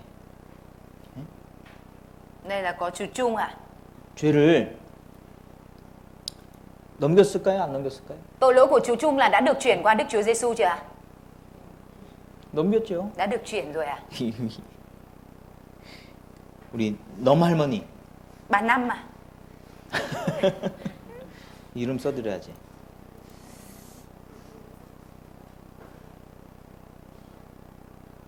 빨간 걸로 써도 돼요? Đây, 괜찮아. 넘 할머니 죄 Tội của bà Năm 네? à? 넘어갔어요? 안 넘어갔어요? Đã được chuyển qua Đức Chúa Giêsu chưa ạ? 여기 이름 썼잖아요. Thầy viết tên ở đây rồi ạ. 넘 할머니 Bà Năm ạ. 죄 보따리 이게 Đây là cái bị tội lỗi của bà. 죄 보따리 갖고 있었잖아요. Trước đây là bà đang mang theo một cái bịch tội lỗi đúng không ạ? 넘어갔습니까? 안 넘어갔습니까? Bây giờ cái bịch tội lỗi này đã được chuyển qua chưa ạ? Chuyển qua Đức Chúa Giêsu chưa ạ? 넘어갔잖아요. Chuyển qua rồi ạ. 중 아저씨 Chú Trung, 죄 보따리 여기 있었잖아요. trước nãy là cái bao tải tội lỗi là nó ở bên chú Trung đúng không ạ? 넘어갔습니까? 안 넘어갔습니까? Bây giờ tội lỗi của chú Trung đã được chuyển qua Đức Chúa Giêsu chưa ạ? 넘어간 거예요. Đã được chuyển qua rồi ạ. 왜냐하면 우리의 모든 죄는 Bởi vì tất cả mọi tội lỗi của chúng ta 세상 죄 안에 다 들어갑니다. đều bao gồm trong tội lỗi của thế gian rồi ạ. 보라 세상 죄를 지고 가는 하나님의 어린 양이로다. Kia, chiên con của Đức Chúa Trời là đấng cất tội lỗi của thế gian đi. 죄가 어디서 왔는지 생각해 보세요. Mình phải nghĩ xem ạ, tội lỗi nó đến từ đâu ạ? 우리는 태어나면서부터 죄인으로 태어났어요. Chúng ta từ khi sinh ra đã là tội nhân ạ. 네, 아기는요 나면서부터 격길로 나아가 거짓을 말하는도다. Ở trong sách Kinh Thánh đã nói rằng là con trẻ từ khi sinh ra đã lầm lạc dối gian ạ. 예? 모친이 나를 죄 중에 잉태하였나이다. Ở trong sách Kinh Thánh còn nói là vì mẹ con đã hoài thai con trong tội ác và con sinh ra trong tội lỗi à? 죄인으로 태어났어요. Chúng ta đã được sinh ra là tội nhân à? 죄를 짓고 싶지 않아도 죄가 막 올라온단 말이에요. Dù chúng ta không muốn phạm tội nhưng mà cái tội lỗi của chúng ta nó cứ trào dâng lên à? 한 사람으로 말미암아 세상에 죄가 들어왔다. Cho nên như bởi một người mà tội lỗi đã vào trong thế gian. 아담이 범죄함으로 인해서 Bởi việc Adam phạm tội à? 아담의 모든 후손들은 Mà tất cả con cháu của Adam à? 죄인으로 태어난 Đều 거예요. được sinh ra là tội nhân à? 내가 김씨면은 Nếu như mà mình họ Nguyễn à? 아버지가 김씨일 거예요, 그죠? Thì đương nhiên rằng ba mình họ Nguyễn à? 할아버지도 김씨예요. Ông mình cũng họ Nguyễn à? 또 그 할아버지도 김씨예요. Ông của ông mình cũng họ Nguyễn à? 김씨는 김씨만 태어나요. Nhà họ Nguyễn thì chỉ sinh ra họ Nguyễn thôi à? 그죠? Đúng không ạ? 죄인의 씨로 태어나면 죄인이 되는 거예요. Nếu như mà mình sinh ra là từ hạt giống của tội lỗi thì đều là tội nhân ạ. 우리가 아담 때문에 죄인 됐다고. Chúng ta trở thành tội nhân vì Adam ạ. 그래서 한 사람으로부터 죄가 왔기 때문에 Vì từ một người mà tội lỗi đã đi vào trong thế gian, 그 죄 모든 죄를 다시 한 사람 예수님께 다 넘긴 거예요. thì tất cả mọi tội lỗi này cũng được đều chuyển qua một người là Đức Chúa Giêsu ạ. 중요한 것은 Điều quan trọng ở đây ạ, 자, 이 양은 흠없는 양을 데려가야 되죠. như nãy chúng ta được biết, con chiên được đem đến phải là con chiên không tì vết ạ. 예, 제물을 데리고 오면요 제사장이 검사해요. Khi mà đem con sinh tế đến ạ, thì thầy tế lễ sẽ kiểm tra con sinh tế ạ, 흠이 있는지 없는지, xem là con sinh tế này có tì vết hay không ạ. 이게 죄가 있는지 없는지를 보는 거예요. Tức là xem nó có tội lỗi hay không ạ. 예. 그런데 예수님은 Tuy nhiên Đức Chúa Giêsu ạ 죄가 없으신 분이에요. là đấng không có tội lỗi ạ. 그가 우리 죄를 없이 하려고 나타나신 바 된 것을 너희가 아나니 그에게는 죄가 없느니라. Nhưng anh em biết rằng Ngài đã hiện ra để cất tội lỗi đi, trong Ngài không có tội lỗi nào cả. 죄가 없어야지만 Phải không có tội lỗi à? 세상 죄를 질 수 있어요. Thì mới có tư cách để có thể gánh vác tội lỗi của thế gian đi ạ. 자기 죄도 해결이 안 된 사람이 어떻게 다른 사람 죄를 해결해 줄 수 있겠어요? Bởi vì đối với một người còn chưa giải quyết được tội lỗi của mình thì làm sao mà giải quyết thay cho người khác được ạ? 아니 돈이 없는 사람이 다른 사람 빚을 갚아줄 수 있어요? Cũng vậy ạ, người không có tiền thì làm sao mà trả nợ thay cho người khác ạ? 자기도 빚이 있는데 Trong khi là mình còn có nợ ạ, 다른 사람 빚을 어떻게 갚아줘요? thì làm sao mà trả nợ thay cho người khác được ạ? 안 되는 거예요. Không được ạ. 죄를 갚기 위해서는 Cũng vậy ạ, để có thể trả giá thay cho tội lỗi ạ, 자기가 죄가 없어야 돼요. thì người đó phải là người không có tội ạ. 예수님은 죄가 없으신 Và 분이에요. Đức Chúa Giêsu là đấng không có tội ạ. 예수님은 왜 죄가 없습니까? Tại vì sao Đức Chúa Giêsu lại không có tội ạ? 예수님은 아담의 후손이 아니에요. Đức Chúa Giêsu không phải là con cháu của Adam ạ. 이사야 7장 예수님 태어나기 700년 전에 이렇게 예언돼 있습니다. Ở trong sách Kinh Thánh Ê-sai đoạn 7 là lời tiên tri trước khi Đức Chúa Giêsu đến 700 năm trước. 보라 처녀가 잉태하여 아들을 낳을 것이요. Này, một trinh nữ sẽ mang thai, sinh một con trai. 네, 마리아는 Maria 남편과 동침하지 않았어요. đã không có ăn nằm với người nam 성령으로 잉태된 겁니다. mà là Mary đã được thụ thai bởi Thánh Linh ạ. 아이가 엄마 뱃속에 있으면요. Khi mà một đứa trẻ con ở trong bụng mẹ 뭐가 섞이는 게 아니에요. thì không phải là nó sẽ bị pha lẫn các thứ ạ. 탯줄만 연결돼 있어요. Nó chỉ được liên kết với mẹ thông qua dây rốn 이 ạ. 탯줄은 영양줄이에요. 영양줄. Và dây rốn ở đây là cái nguồn cung cấp dinh dưỡng ạ. 영양만 공급받는 거예요. Là nơi để nhận cung cấp dinh dưỡng thôi ạ. 피가 섞이지도 않고 Không có pha lẫn máu ạ. 유전자가 섞이는 것도 아닙니다. Và không có pha lẫn di truyền ạ. 예수님은 여자의 태만 빌려서 태어나신 거예요. Đức Chúa Giêsu chỉ mượn bụng của người nữ và được sinh ra. 그러니까 사람의 씨가 아닙니다. Bởi vậy nên không phải là hạt giống của con người ạ. 죄인의 씨가 아니다 이 말이에요. Có nghĩa là không phải hạt giống của tội nhân ạ. 그래서 죄인을 구원할 수 있는 자격을 갖고 Bởi 태어나신 vậy 거예요. nên Ngài đã được sinh ra với tư cách để có thể chết thay cho tội nhân ạ. 자, 예수님이 십자가에 못 박히시고 Đức Chúa Giêsu đã bị đóng đinh trên thập tự giá 120대의 채찍을 맞으셨어요. và đã bị đánh 120 roi ạ. 네. 십자가에 달릴 죄인들은요, 전날 120대의 채찍을 때립니다. Trước khi mà đóng đinh tội nhân ở trên thập tự giá thì ngày hôm trước đó người ta sẽ đánh 120 roi ạ. 온 몸이 다 찢어졌어요. Toàn bộ cơ thể của Đức Chúa Giêsu đã bị xé rách ạ. 이렇게 온 그 살가죽이 다 찢어졌는데 Da thịt ở trên người Đức Chúa Giêsu đã bị xé rách hết ạ. 여기에 홍포, 빨간 천을 둘렀습니다. Rồi sau đó quân lính đã lấy một mảnh vải màu đỏ để đắp lên mình Đức Chúa Giêsu ạ. 그럼 어떻게 될까요? Và khi mà đắp cái mảnh vải lên những cái vết da đã 온 bị rách ra 몸에서 rồi thế nào ạ? 나온 피와 그 진물이 딱딱하게 굳어서 이 옷하고 완전히 굳어버립니다. Thì những cái 엉켜버립니다. máu và những cái dịch vàng nó chảy ra nó sẽ dính vào cái áo và nó sẽ khô lại khiến cho nó dính chặt vào da ạ. 나중에는 이 홍포를요 강제로 뜯어버려요. Rồi sau đó ạ, quân lính ạ lột sạch cái vải đỏ ở trên người Đức Chúa Giêsu ra ạ. 머리에는 가시 면류관을 씌웠습니다. Quân lính đã đội mão gai lên cho Đức Chúa Giêsu ạ. 이게 중동에서 나는 가시예요. Đây là những cái gai mọc ở Trung Đông ạ. 예수님의 얼굴이 피범벅이 됐습니다. Và đầu của Đức Chúa Giêsu đã chảy máu ạ. 어떤 군병은요 예수님께 침을 뱉었습니다. Thậm chí có một quân lính đã nhổ nước miếng vào mặt Đức Chúa Giêsu ạ. 조롱을 했습니다. Và đã chế giễu Đức Chúa Giêsu ạ. 예수님 아무 말씀 안 하셨어요. Đức Chúa Giêsu đã không nói một câu nào ạ. 예수님은요 한마디만 하면은 Đức Chúa Giêsu thực tế chỉ cần một câu nói của Ngài thôi ạ. 12영이 더 되는 천사가 내려온다고 말씀하셨습니다. Có thể khiến cho 12 quân đoàn thiên sứ xuống ạ. 예수님이 한마디만 하면은 Đức Chúa Giêsu chỉ cần nói một câu thôi ạ, 하늘에서 군대가 내려오게 할 수 있다는 thì có 거예요. thể khiến cho quân đoàn ở trên trời xuống à? 이게 한 개 군단이에요. 이렇게 많아요. 수천 명이에요. Đây chỉ là một quân đoàn thôi ạ, mà nó đã hàng nghìn người rồi ạ. 근데 12군단이 내려온다는 얘기예요. Nhưng 12 quân đoàn cơ ạ. 그러니까 예수님은 힘이 있으신 분인데 Đức Chúa Giêsu là đấng có sức mạnh à? 힘을 안 쓰셨다는 Nhưng Ngài không có sử dụng 왜? sức mạnh của 예수님 mình ạ. 처음부터 죽으러 오셨기 때문에 Vì sao ạ? Vì từ ban đầu mục đích của Đức Chúa Giêsu đến là để chết thay ạ. 우리 죄를 사하는 일을 하셔야 되기 때문에 죽으러 오신 거예요. Vì Ngài phải đến để tha tội cho chúng ta, nên là Ngài đã để im mà. 십자가를 지시고 Đức Chúa Giêsu đã vác thập tự giá. 예. 여기가 이제 예수님의 고난의 길인데요. Đây được gọi là con đường khổ nạn của Đức Chúa Giêsu ạ. 예. 빌라도 법정에서 재판을 받으시고 Đức Chúa Giêsu bị phân xử ở tại tòa án của Phi-lát ạ. 이 십자가 무거운 십자가 50kg 되는 이 십자가를 들고 Rồi sau đó Đức Chúa Giêsu đã phải vác cái thập tự giá nặng 50 kg 골고다 언덕까지 đi 걸어가셨습니다. lên tận đồi Gô-gô-tha, đi 지금 bộ 이 ạ. 길이 다 남아 있어요. Và bây giờ cái con đường đấy nó vẫn còn ở nguyên ở đấy à? 예. 골고다 언덕 Đồi Gô-gô-tha. 거기서 십자가에 달리셨습니다. Ở đó Đức Chúa Giêsu đã bị treo ở trên thập tự giá. 예. 그 길이 다 남아 있어요, 지금. Con đường đó bây giờ vẫn còn à? 예수님이 재판 받으셨던 법정이고요. Đây là tòa án mà nơi xử Đức Chúa Giêsu ạ. 십자가를 지고 가셨던 곳. Đây là con đường mà Đức Chúa Giêsu vác thập tự giá đi ạ. 또 여기서 한번 넘어지셨다 이렇게 기록이 돼 Ở đây 있고. cũng ghi chép là Ngài đã vấp ngã một lần ạ. 예. 이렇게 십자가를 지고 가셨던 그 길이 남아 있습니다. Con đường mà Đức Chúa Giêsu vác thập tự giá vẫn còn ạ. 그리고 제3시가 되어 십자가에 못 박으니라. Ở đây có nói lúc họ đóng đinh Ngài vào khoảng 9 giờ sáng. 예. 골고다에 가서요 십자가에 못이 박혔습니다. Đến đồi Gô-gô-tha họ đã đóng đinh Đức Chúa Giêsu trên thập tự giá. 예. 이사야 53장을 보시죠. Chúng ta cùng nhìn nội dung ở trong sách Ê-sai đoạn 53.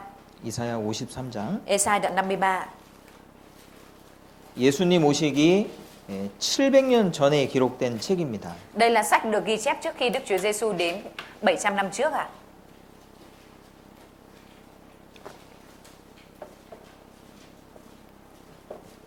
이 성경이 내게 대하여 증거하는 것이로다. Cả kinh thánh đều làm chứng về ta. 이 모든 성경은 예수님을 가리키고 있거든요. Cả kinh thánh đang chỉ về Đức Chúa Giêsu ạ. 구약 성경은 예수님을 보내주시겠다는 약속이에요.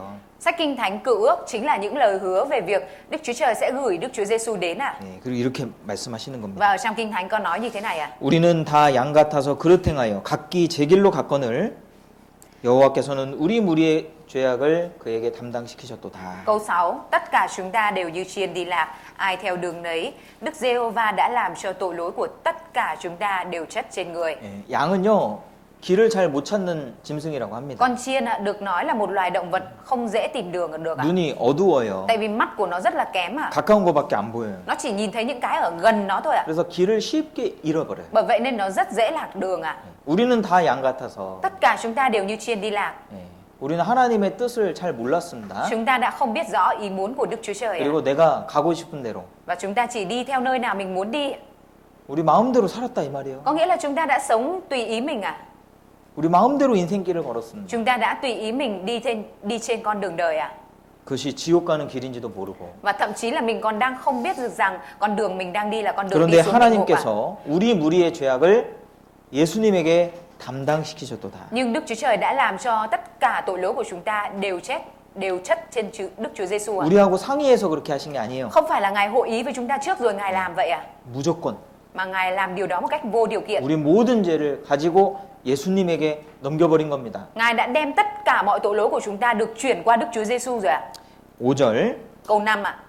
그가 찔림은 우리의 허물을 인하며 그가 상함은 우리의 죄악을 인함이라. Nhưng người đã vì tội lỗi của chúng ta mà bị vết, vì gian ác của chúng ta mà bị thương, bởi sự trừng phạt người chịu, chúng ta được bình an, bởi lằn roi người mang, chúng ta được lành bệnh. 예수님에 대한 예언이에요. Đây là lời tiên tri về Đức Chúa Giêsu ạ. 이 이사야 시대에는요. Thời đại Ê-sai này ạ, 십자가 형벌이 없었습니다. là thời đại chưa có hình phạt thập tự giá.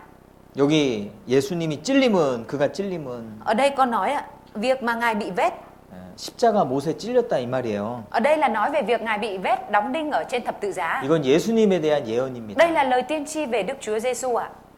왜 예수님이 십자가에 못이 박혔을까요? Tại vì sao Đức Chúa Giêsu lại phải bị đóng đinh ở trên thập tự giá như vậy ạ? 우리의 죄와 허물 때문에 그렇습니다. Đó là vì những lầm lỗi và tội lỗi của chúng ta. 왜 예수님이 120대 채찍을 맞았습니까? Tại vì sao Đức Chúa Giêsu lại phải bị đánh 120 roi ạ? 네. 우리 대신 맞으신 거예요. Ngài chịu đánh thay cho chúng ta. 네. 그 채찍을 우리가 맞으면 죽어버립니다. Bởi vì nếu như mà chúng ta mà chịu đánh bởi cái roi đó thì cũng chết luôn ạ.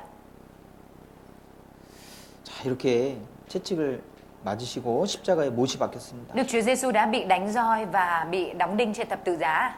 이 못이 15cm가 넘는 큰 못입니다. Và những cái đinh này là những cái đinh rất là to, nó dài 15 cm ạ. 옆구리에 창이 찔리시고 Ngực Đức Chúa Giêsu đã bị giáo đâm à. 네, 오전 9시에 십자가에 달리셔서 오후 3시까지 Đức Chúa Giêsu đã bị treo ở trên thập tự giá từ 9 giờ sáng đến 3 giờ chiều ạ. 6시간 동안 매달렸습니다. Ngài bị treo ở trên thập tự giá suốt 6 tiếng đồng hồ ạ. 이 십자가에 매달리면요. Và khi mà bị treo ở trên thập tự giá 몸이 무거우니까 쭉 늘어져요. thì toàn bộ trọng lượng của cơ thể nó sẽ bị dồn xuống dưới ạ. 그럼 폐가 눌립니다. Và nó sẽ làm nén phổi ạ. 숨을 쉴 수가 없어요. Và khiến cho người đó không có thể thở được ạ. 그럼 온 몸에 힘을 주어가지고 끌어올려야 됩니다. Lúc này muốn thở thì sẽ phải dùng hết sức để đẩy người lên ạ. 발을 밀어야 되고요. Phải dùng lực vào chân ạ. 예, 손을 비틀어야 됩니다. Và kéo lực vào tay ạ. 예. 우리가 작은 상처만 나도 Chúng ta chỉ cần bị thương nhỏ thôi ạ. 이 상처 만지면은 아프잖아요. Mà chúng ta cứ day vào cái vết thương thì chúng ta đã thấy đau rồi đúng không ạ? 그렇죠. Đúng không ạ? 근데 못에 박혔다. Nhưng ở đây là bị đóng đinh vào xương ạ. 그걸 계속 움직여야 돼요. Mà liên tục phải cựa quậy để đưa người lên thở ạ. 그러니까 이 십자가는요 너무 고통스러운 형벌이에요. Bởi vậy nên hình phạt thập tự giá là hình phạt rất đau đớn ạ. 6시간 동안 Khiến cho mà Đức Chúa Giêsu còn bị đóng đinh những 6 tiếng ạ. 숨을 안 쉴 수가 없잖아요. Mà Ngài không thể nào mà không thở được đúng không ạ? 계속 움직여야 돼요. Ngài liên tục phải dịch chuyển để thở ạ. 이 십자가는 사람을 1000번 이상 죽이는 효과가 있답니다. Người ta nói rằng hình phạt thập tự giá này khiến cho người ta có cảm giác chết đi 1000 lần ạ.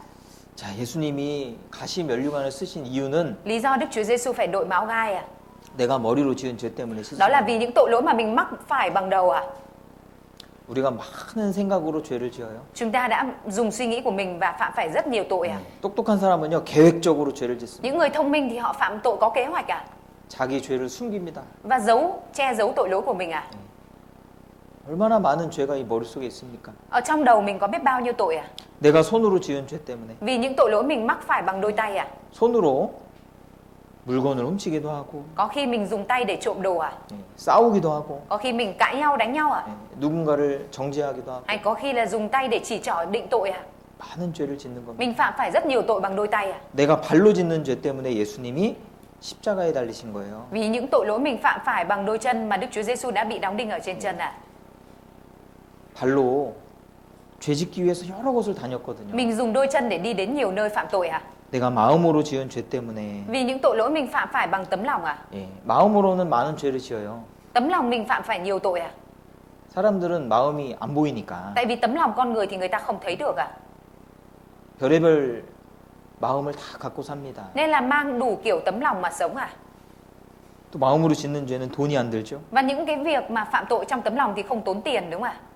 많은 죄를 마음으로 짓는 겁니다. Nên là phạm phải tội ở trong tấm lòng nhiều ạ. 모르는 줄 알고 Và cứ tưởng là không ai biết ạ. 예, 사람들이 모르는 줄 알고 Cứ tưởng là người ta không biết ạ. 그런데 하나님은 마음까지 보시잖아요. Nhưng mà Đức Chúa Trời là đứng nhìn tận vào trong đáy lòng ạ.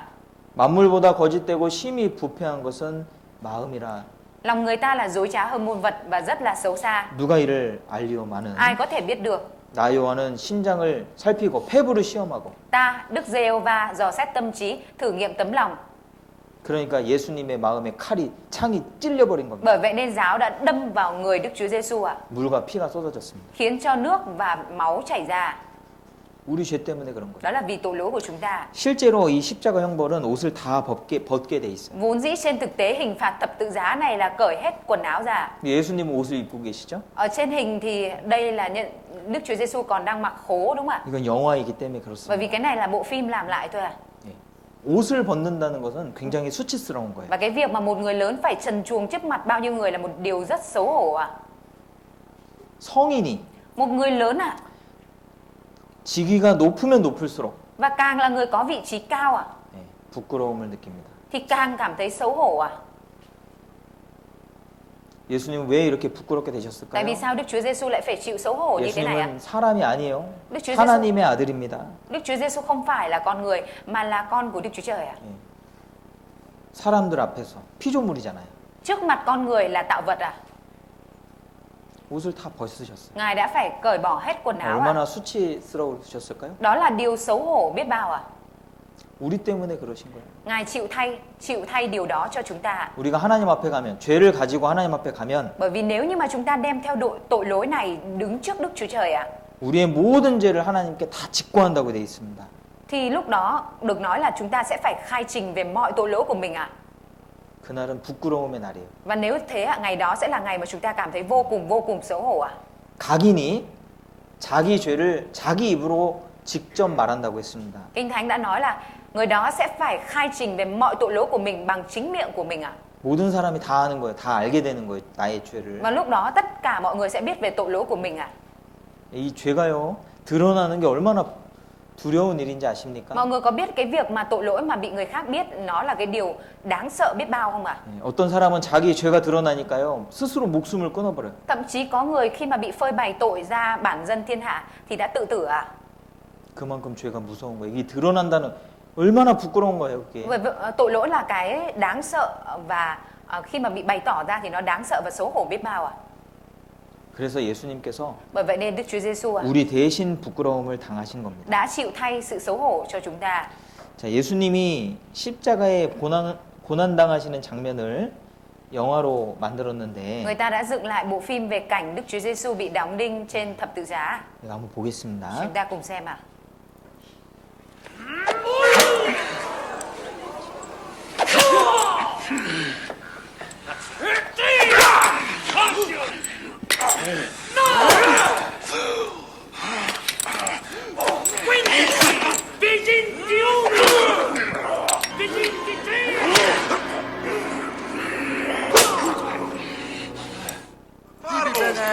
Gusta! Gusta!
Ecce homo! Allora sa! Sei lui,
나만 잡았다니.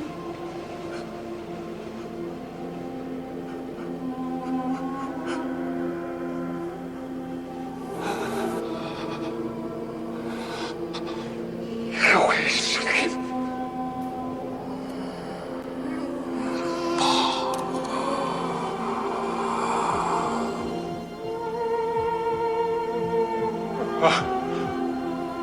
내 dad.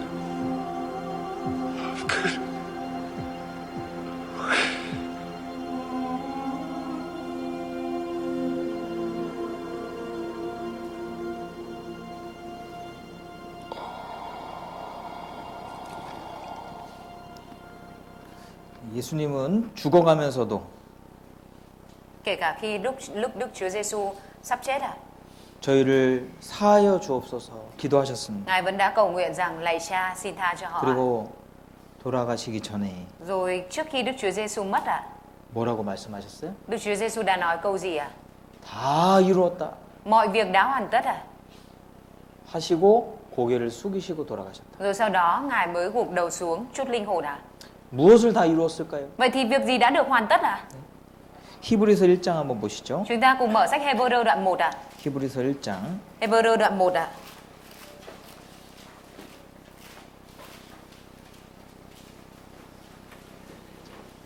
히브리서 1장 Hebrew đoạn 1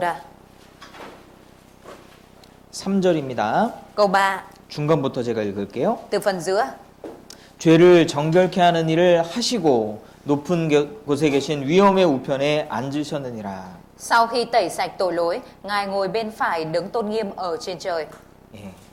다 이루었다. 뭘 다 이루었습니까? Mọi việc đã hoàn tất. Việc gì đã được hoàn tất 죄를 정결케 하는 일을 다 이루었다는 겁니다. Có nghĩa là công việc tẩy sạch tội lỗi, xóa bỏ mọi tội lỗi đã được hoàn tất 예. 다 이루었다는 말은요. Câu mọi việc đã hoàn tất 헬라어로 테텔레스타인데 Ở trong tiếng Hy Lạp được gọi là tetelestai 의사가 수술을 성공적으로 마치고 하는 말이래요. Đây là lời mà các bác sĩ sẽ chia sẻ sau khi mà có một cuộc phẫu thuật thành công 생명을 살리고 나서 테텔레스타이 외치는 겁니다. Sau khi mà cứu sống được sinh mạng thì các bác sĩ sẽ hô là tetelestai 그리고 이 채무자가 빚을 다 갚으면요. Hay khi mà một người mắc nợ trả hết sạch nợ 다 갚았다. 테텔레스타이. Khi mà trả hết nợ rồi người này sẽ hô lên là tetelestai 예수님도 테텔레스타이 외쳤습니다. Đức Chúa Giêsu cũng đã hô tetelestai 왜 외쳤어요? Tại vì sao? Tại vì sao Ngài lại hô 우리의 세상의 모든 죄를 사하는 일을 다 이루었다. Tại vì Chúa đã hoàn tất cái việc xóa hết mọi tội lỗi của thế gian 다 이루었다는 거예요. Đã hoàn tất rồi 자, 하나님의 두 가지 속성이 있습니다. Đức Chúa Trời có hai thuộc tính 공의와 사랑이에요. Đó chính là sự công chính và tình yêu thương 이게 하나님의 속성 중에 아주 중요한 속성입니다. Đây là những thuộc tính quan trọng nhất của Đức Chúa Trời 공의라는 것은 Sự công chính của Đức Chúa Trời có nghĩa là 아무리 작은 죄가 있어도 dù là có tội nhỏ thế nào đi nữa 반드시 심판해서 지옥 보내는 것이 공의입니다. thì nhất định Đức Chúa Trời sẽ phán xét và cho xuống địa ngục. Đó là sự công chính của Đức Chúa Trời 근데 하나님은 공의만 있는 게 아니에요. Nhưng Đức Chúa Trời không chỉ có mỗi sự công chính 사랑도 있습니다. Đức Chúa Trời còn có tình yêu thương 사랑은요. Tình yêu thương 아무리 큰 죄가 있어도 đó là cho dù có tội lớn thế nào đi nữa 무조건 용서해서 천국 보내는 것이 사랑이에요. thì cũng tha thứ vô điều kiện và cho vào trong thiên đàng. Đó là tình yêu thương của Đức Chúa Trời 십자가는 이 두 가지 속성이 다 이루어지는 장소입니다. Và thập tự giá là nơi mà đã hoàn tất cả hai thuộc tính này của Đức Chúa Trời 자, 히랍에 자리우커스라는 왕이 있었어요. Ở bên Hy Lạp có một vị vua tên là Jadiucus 이 사람이 이렇게 눈을 찌르려고 그러죠. Ở trên bức hình này là người này đang định cầm dao để đâm vào mắt đúng không ạ? 이 사람이 나라를 통치할 당시에 Trong thời mà người này cai trị quốc gia 이 죄가 너무 많은 거예요. Quốc gia này có rất nhiều tội 그래서 아주 무서운 법을 만들었습니다. Bởi vậy nên người này đã làm ra một điều luật rất là sợ 이제부터 가늠하다가 잡힌 사람은 두 눈을 뽑아버리겠다. Ông làm ra một điều luật đó là từ bây giờ ai mà phạm tội tà dâm sẽ bị móc hai mắt. 이제 죄를 안 짓겠지. Vua nghĩ rằng chắc bây giờ sẽ không có phạm tội nữa. 그런데 처음으로 잡혀온 죄인이 Tuy nhiên người phạm nhân đầu tiên bị bắt tới 자기 아들이에요. lại chính là hoàng tử, là con trai của vua. 왕이 고민하기 시작했습니다. Và vua bắt đầu suy tư rất nhiều 두 눈을 뽑는 것이 법인데 Luật ở đây là phải móc hai mắt 아들의 눈을 뽑아야 돼요. Nghĩa là bây giờ phải móc hai con mắt của con trai đi 이 아들은요 나중에 왕이 될 사람입니다. Mà người con trai này là người sau này sẽ nối ngôi vua ạ. 눈이 뽑히면 어떻게 통치를 해요? Mà bây giờ móc hai mắt đi thì sau này thống trị kiểu gì ạ? 왕이 근심이 됐어요. Nên là vua rất là sầu tư ạ. 어떻게 해야 ưu 돼? sầu ạ. Không biết phải làm gì ạ. 그리고 결정했습니다. Rồi vua đưa ra quyết định ạ. 병사들을 시켜서 Vua chỉ các quân lính, 저 죄인의 눈을 뽑아라. hãy móc mắt tên tội phạm kia. 병사들이 달려가서 Quân lính 눈을 chạy tới, 뽑았습니다. móc một bên mắt của hoàng tử ạ. 그리고 한쪽 눈을 다시 뽑으려고 하는 순간 Rồi ngay khoảnh khắc quân lính định móc một bên mắt còn lại ạ. 한쪽 눈은 내 눈을 뽑아라. Hoàng đế nói rằng bên mắt đó hãy móc của ta. 그리고 자기 칼을 뽑아서 찔러버린 거예요. Rồi vua dùng chính dao của mình móc mắt của mình ra. 두 눈이 뽑혔어요. Theo luật thì hai con mắt đã được móc ạ. 맞죠? Đúng không ạ? 법이 이루어졌잖아요. Luật đã được thực thi đúng không ạ? 대신 왕의 눈을 뽑았잖아요. Và thay vào đó vua đã móc một bên mắt còn lại của mình ạ. 공의가 이루어진 겁니다. Sự công chính đã được thực thi ạ. 그리고 Đồng thời ạ, 아버지로서의 사랑도 이루어졌습니다. tình yêu thương của người cha cũng đã được bày tỏ ạ. 공의와 사랑이 다 이루어진 거예요. Trong sự việc này cả sự công chính và tình yêu thương đã được bày tỏ ạ. 이것이 십자가예요. Đây chính là giải thích về thập tự giá. 합법적으로 죄를 사하신 거예요. Ngài đã tha thứ tội lỗi một cách hợp pháp hóa. 실제 죄값을 지불해서 Trên thực tế Ngài đã trả giá cho tội lỗi mà chúng ta mắc ạ. 죄를 사해 주신 겁니다. Và Ngài đã tha thứ tội lỗi cho chúng ta ạ. 이 아이가 Đứa trẻ này ạ, 예수님을 바라보고 있어요. đang nhìn Đức Chúa Giêsu ạ. 예수님은 왜 십자가에 못 박혔을까? Tại vì sao Đức Chúa Giêsu lại chịu đóng đinh trên thập tự giá như vậy? 사람들이요, Người ta cứ nghĩ à, 우리도 그를 귀히 여기지 아니하였도다 그랬죠? ở đây có nói rằng là chúng ta cũng chẳng coi người ra gì. 예. 예수님이 왜, 뭐 때문에 오셨고 왜 죽는지 몰랐습니다. Chúng ta cũng không biết tại sao Đức Chúa Giêsu đến thế gian này và cũng không biết tại sao Ngài lại chết. 그래서 십자가에 못 박히신 예수님을 보면서도 Nên là kể cả khi mà mình đứng dưới thập tự giá nơi Đức Chúa Giêsu bị đóng đinh ạ, 예. 아, 예수라는 사람 죄 많이 지었나 보다. thì mình chỉ có thể nghĩ rằng người tên Giêsu kia chắc phạm nhiều tội lắm. 그렇게 생각했단 말이에요. Mình chỉ nghĩ được như vậy à? 그런데 아니잖아요. Tuy nhiên thực tế không phải vậy đúng không ạ? 예수님 자신의 죄 때문에 죽는 게 Đức 아니잖아요. Chúa Giêsu không phải chết vì tội của mình ạ. 우리 때문에 죽으셨잖아요. Đức Chúa Giêsu đã chết vì chúng ta. 이 아이가 그것을 알았습니다. Đứa trẻ này đã biết điều đó à? 예수님 왜 나 때문에 죽으셨습니까? Biết tại sao Đức Chúa Giêsu lại chết vì mình à? 내가 뭐 착하게 산 것도 아닌데. Không phải là do mình sống hiền lành. 하나님 이렇게 말씀하셨어요. Đức Chúa Trời đã phán như thế này. 나 곧 나는 나를 위하여 내 허물을 도말하는 자니. Chính ta là đấng vì chính mình mà xóa các sự vi phạm của con. 내가 왜 십자가를 지었는지 알겠니? Con có biết tại sao ta lại vác thập tự giá không? 네가 불쌍한 거는 말할 것도 없고 당연하고 cái việc thương xót con đó là điều đương nhiên, khỏi phải nói rồi. 나를 위해서 십자가 지었다. Nhưng mà ta làm điều đó cũng chính vì ta. 그런 말이에요. Câu này có nghĩa là vậy à? 자, 여기 아파트에 불이 났습니다. Ở đây có một căn chung cư đã xảy ra 내 hỏa hoạn 식구가 ạ. 지금 죽게 생겼어요, 여기가. 4 thành viên trong gia đình đang đứng trước cửa tử ạ. 그런데 이 식구들이요. Tuy nhiên, 탈출했어요. may mắn các thành viên trong gia đình đã thoát ra khỏi căn chung cư này. 나와 보니까 Nhưng khi đi ra ngoài 막내가 안 나온 thì 거야. phát 막내. hiện ra cậu con út chưa ra. 아이고, 정신없이 나오다 보니까 막내를 놓고 왔어. Tại vì vội vàng chạy ra và quên mất con út à. 아버지가요, 다시 들어가요. Người cha đã liều chạy vào trong đám cháy tiếp à. 들어가지 마세요. Người ta cứ ngăn là đừng có vào ạ. 소방관이 막는 거예요. Lính cứu hỏa ngăn là không cho vào ạ. 왜? 들어가면 죽습니다. Tại vì sao ạ? Tại vì người cha này mà vào trong đám cháy này thì sẽ chết à. 불이 나면 연기가 꽉 차기 때문에 Vì có đám cháy xảy ra nên khói mù mịt à. 숨을 쉴 수가 없어요. Nó sẽ khiến thiếu oxy và chết à. 네. 그래서 Bởi vậy nên người ta mới ngăn à. 이 아버지가 들어가면 죽는 거예요. Nếu người cha vào thì sẽ chết à. 그러니까 말리는 겁니다. Nên là người ta mới ngăn à. 그런데 꼭 들어가야 된다는 거예요. Nhưng mà người cha nhất quyết vẫn vào ạ. 그래서 말릴 수가 없으니까 이제 Người ta không ngăn được nữa. 산소통을 이렇게 씌워가지고 같이 들어간 거예요. 소방관하고. Nên là người ta đeo cho người 3 cái máy thở oxy rồi cùng vào ạ. 그리고 결국에 아들을 이제 구해내는데 Rồi sau đó là người cha này đã vào và cứu được con trai ra. 아버지가 이 불난 곳에 왜 들어갑니까? Tại vì sao người cha này lại chạy vào trong đám cháy này ạ? 들어가면 죽어요. Nếu như cha chạy vào đây thì sẽ chết à? 누구 때문에 들어가는 거예요? Người cha chạy vào đây là vì ai ạ? 아들 때문에 들어가는 건 당연한 거고 Vì con trai là điều đương nhiên rồi ạ. 나 때문에 들어가는 거예요. 자신 때문에. Người cha vào trong đám cháy cũng chính vì chính bản thân mình ạ. 왜? Tại vì sao ạ? 아들이 죽으면 Tại vì nếu như con trai chết 아버지도 죽는 겁니다. thì nó cũng chẳng khác gì việc người cha chết à. 자녀가 죽으면 con cái 부모 mà chết à? 가슴에 묻는다 그러죠. Người ta có câu con cái mà chết thì cha mẹ sẽ chôn ở trong lòng à? 땅 속에 묻는 게 아니라 Chứ 가슴에 không, 묻는다. không phải là chôn ở dưới đất mà là chôn ở trong lòng à? 그러니까 자녀가 죽으면 그날 부모도 거의 죽는 거예요. 거의 죽어. Có nghĩa là ngày con cái chết thì cũng như là ngày của ba mẹ chết à? 어떤 분이 아이가 14살인데 Có một người này ạ, có con 14 tuổi ạ. 자전거를 타다가 넘어져가지고 머리를 다쳤어요. Người con này chạy xe đạp và bị ngã xe rồi bị thương ở đầu ạ. 이렇게 넘어가가지고 머리를 쾅 박은 거예요. Bị lộn ngược như thế này nên là đầu đâm thẳng xuống đất này. 그래서 중환자실에 여러 날 있다가 죽었어요. Rồi sau đó người con này đã nhập viện ở trong phòng hồi sức cấp cứu một vài ngày rồi sau đó là mất à. 그 아버지와 어머니가요 얼마나 많이 울었는지 몰라요. Và người ba người mẹ đó đã khóc rất nhiều ạ. 근데 이제 장례 치르고 나서 Rồi sau khi mà tổ chức đám tang xong à, 한마디씩 하잖아요. mỗi người hỏi thăm một câu ạ. 아버지가 얘기를 하더라고요. Thì người cha có nói như thế này ạ. 자기는 이제 죽는 것이 자기 소원이래요. Bây giờ ước muốn của người cha này chỉ là mau chết đi thôi ạ. 왜냐면 죽어야지 아들 만날 수 Bởi vì 있으니까. bây giờ chết thì mới được gặp con ạ. 그러니까 살 소망, 목표가 사라진 거예요. Bây giờ mất hết cả mục tiêu, hy vọng sống à.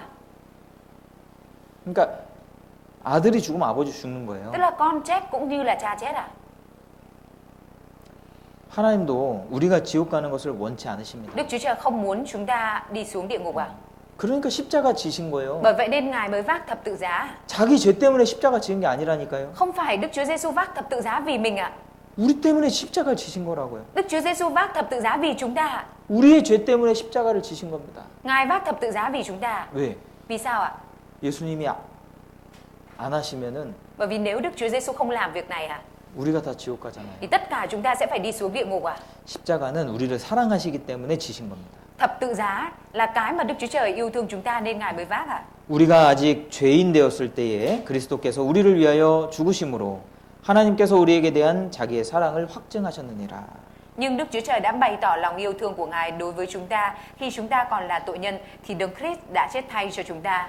예, 하나님은요 이렇게 말씀하셨어요. Đức Chúa Trời đã phán như thế này ạ. 자기 아들을 예수님을 아끼지 아니하시고 우리 모든 사람을 위하여 내어 주시니가 Ngài đã không tiếc chính con mình, tức là Đức Chúa Giêsu ạ, nhưng vì tất cả chúng ta mà phó con ấy cho. 아들을 십자가에 내어 주셨다. Đức Chúa Trời đã để con trai của mình ở trên thập tự giá. 가장 귀한 것을 주신 거예요. Ngài đã ban cho thứ quý giá nhất ạ. 모든 것을 주신 겁니다. Tức là Ngài đã ban cho tất cả mọi thứ ạ. 이유는 뭐예요? Lý do là gì ạ? 이유는 딱 한 가지입니다. Lý do duy nhất chỉ có một điều thôi ạ. 우리를 사랑하시기 Đó là 때문에 vì Ngài yêu thương chúng ta. 우리를 사랑하시기 때문에 그렇게 Vì 하시는 Ngài 거예요. yêu thương chúng ta nên Ngài mới làm điều đó ạ. 네, 십자가는 그 사랑 자체예요. Thập tự giá chính là tình yêu thương 예, ạ. 그 사랑을 받아들여야 됩니다. Mình phải tiếp nhận tình yêu thương này ạ. 자, 또 중요한 게 있어요. Và còn có một điều quan trọng nữa ạ. 이 십자가의 속죄는 Sự chuộc tội ở trên thập tự giá này ạ 영원한 속죄입니다. 영원한 속죄. là sự chuộc tội đời đời ạ. 염소와 송아지의 피로 아니하고 오직 자기 피로 영원한 속죄를 이루사. Ngài đã bước vào nơi chí thánh một lần đủ cả, không dùng máu của dê đực và bò con, nhưng dùng chính huyết mình để đem đến sự cứu chuộc đời đời cho chúng ta. 영원한 속죄라는 것은 Sự cứu chuộc đời đời ạ. 과거, 현재뿐만 아니라 미래의 죄까지 Không phải là chỉ mỗi quá khứ hiện tại mà là bao gồm cả tương lai ạ. 속죄한 것이다.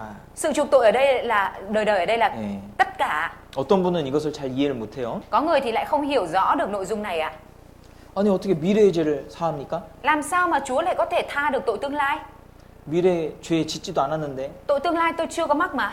어떤 죄를 얼마나 짓는지도 모르잖아요. Vẫn chưa biết là tôi mắc bao nhiêu và tôi mắc tội gì mà. 그런데 생각해 보세요. Tuy nhiên, mọi người hãy thử nghĩ xem ạ. 여기 앞에 이제 그 후띠우 가게가 있어요.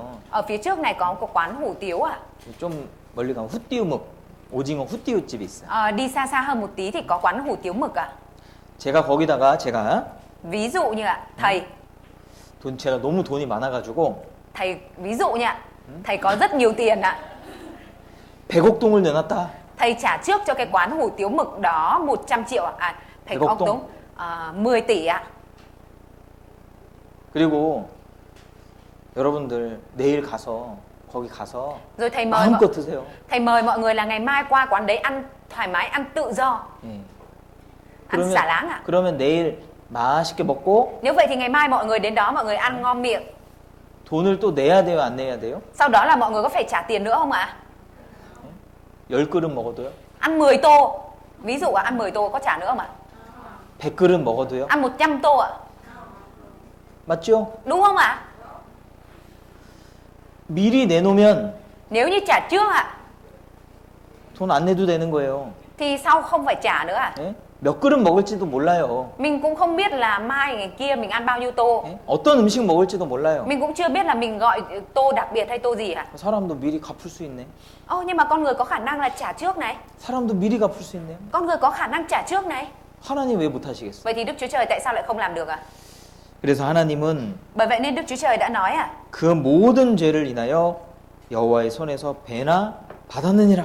nó đã chịu gấp đôi từ tay Đức Giê-hô-va về mọi tội lỗi của mình. 죄값을 Giá trả cho tội lỗi 넉넉하게 갚아놨다 이 말이에요. đã được Đức Chúa Trời trả giá một cách dư dật rồi ạ. 자, 우리는 오늘을 기점으로 과거죄와 미래죄를 나눕니다. Chúng ta lấy tiêu chuẩn là hôm nay chia ra là quá khứ và tương lai ạ. 예, 그런데 예수님 관점에서 보면은 Tuy nhiên nếu như mà chúng ta nhìn từ quan điểm của Đức Chúa Giêsu ạ, 다 미래죄예요, thì 미래죄. tất cả mọi tội lỗi của chúng ta đều là tội lỗi tương lai hết, bao gồm cả cái tội lỗi quá khứ ạ. 그렇잖아요. Đúng không ạ? 영원한 속죄라는 것은 Sự tha tội đời đời, sự cứu chuộc đời đời 내가 태어날 때부터 지금까지 지은 죄 물론이고 앞으로 죽을 때까지 짓는 죄까지 다 포함되는 겁니다. là tha tội cho tất cả mọi tội lỗi của chúng ta, đương nhiên là bao gồm từ quá khứ cho đến hiện tại và cho đến lúc chúng ta chết luôn là tất cả mọi tội lỗi của chúng ta. 미래죄를 해결 안 해주시면은 Nếu như Đức Chúa Giêsu không giải quyết vấn đề tội lỗi tương lai cho chúng ta 우리가 천국에 갈 수가 없어요. thì chúng ta không thể nào mà vào thiên đàng được đâu ạ. 우리가 내일 또 죄를 지을까요, 안 지을까요? Tại vì ngày mai chúng ta sẽ có phạm tội nữa không ạ?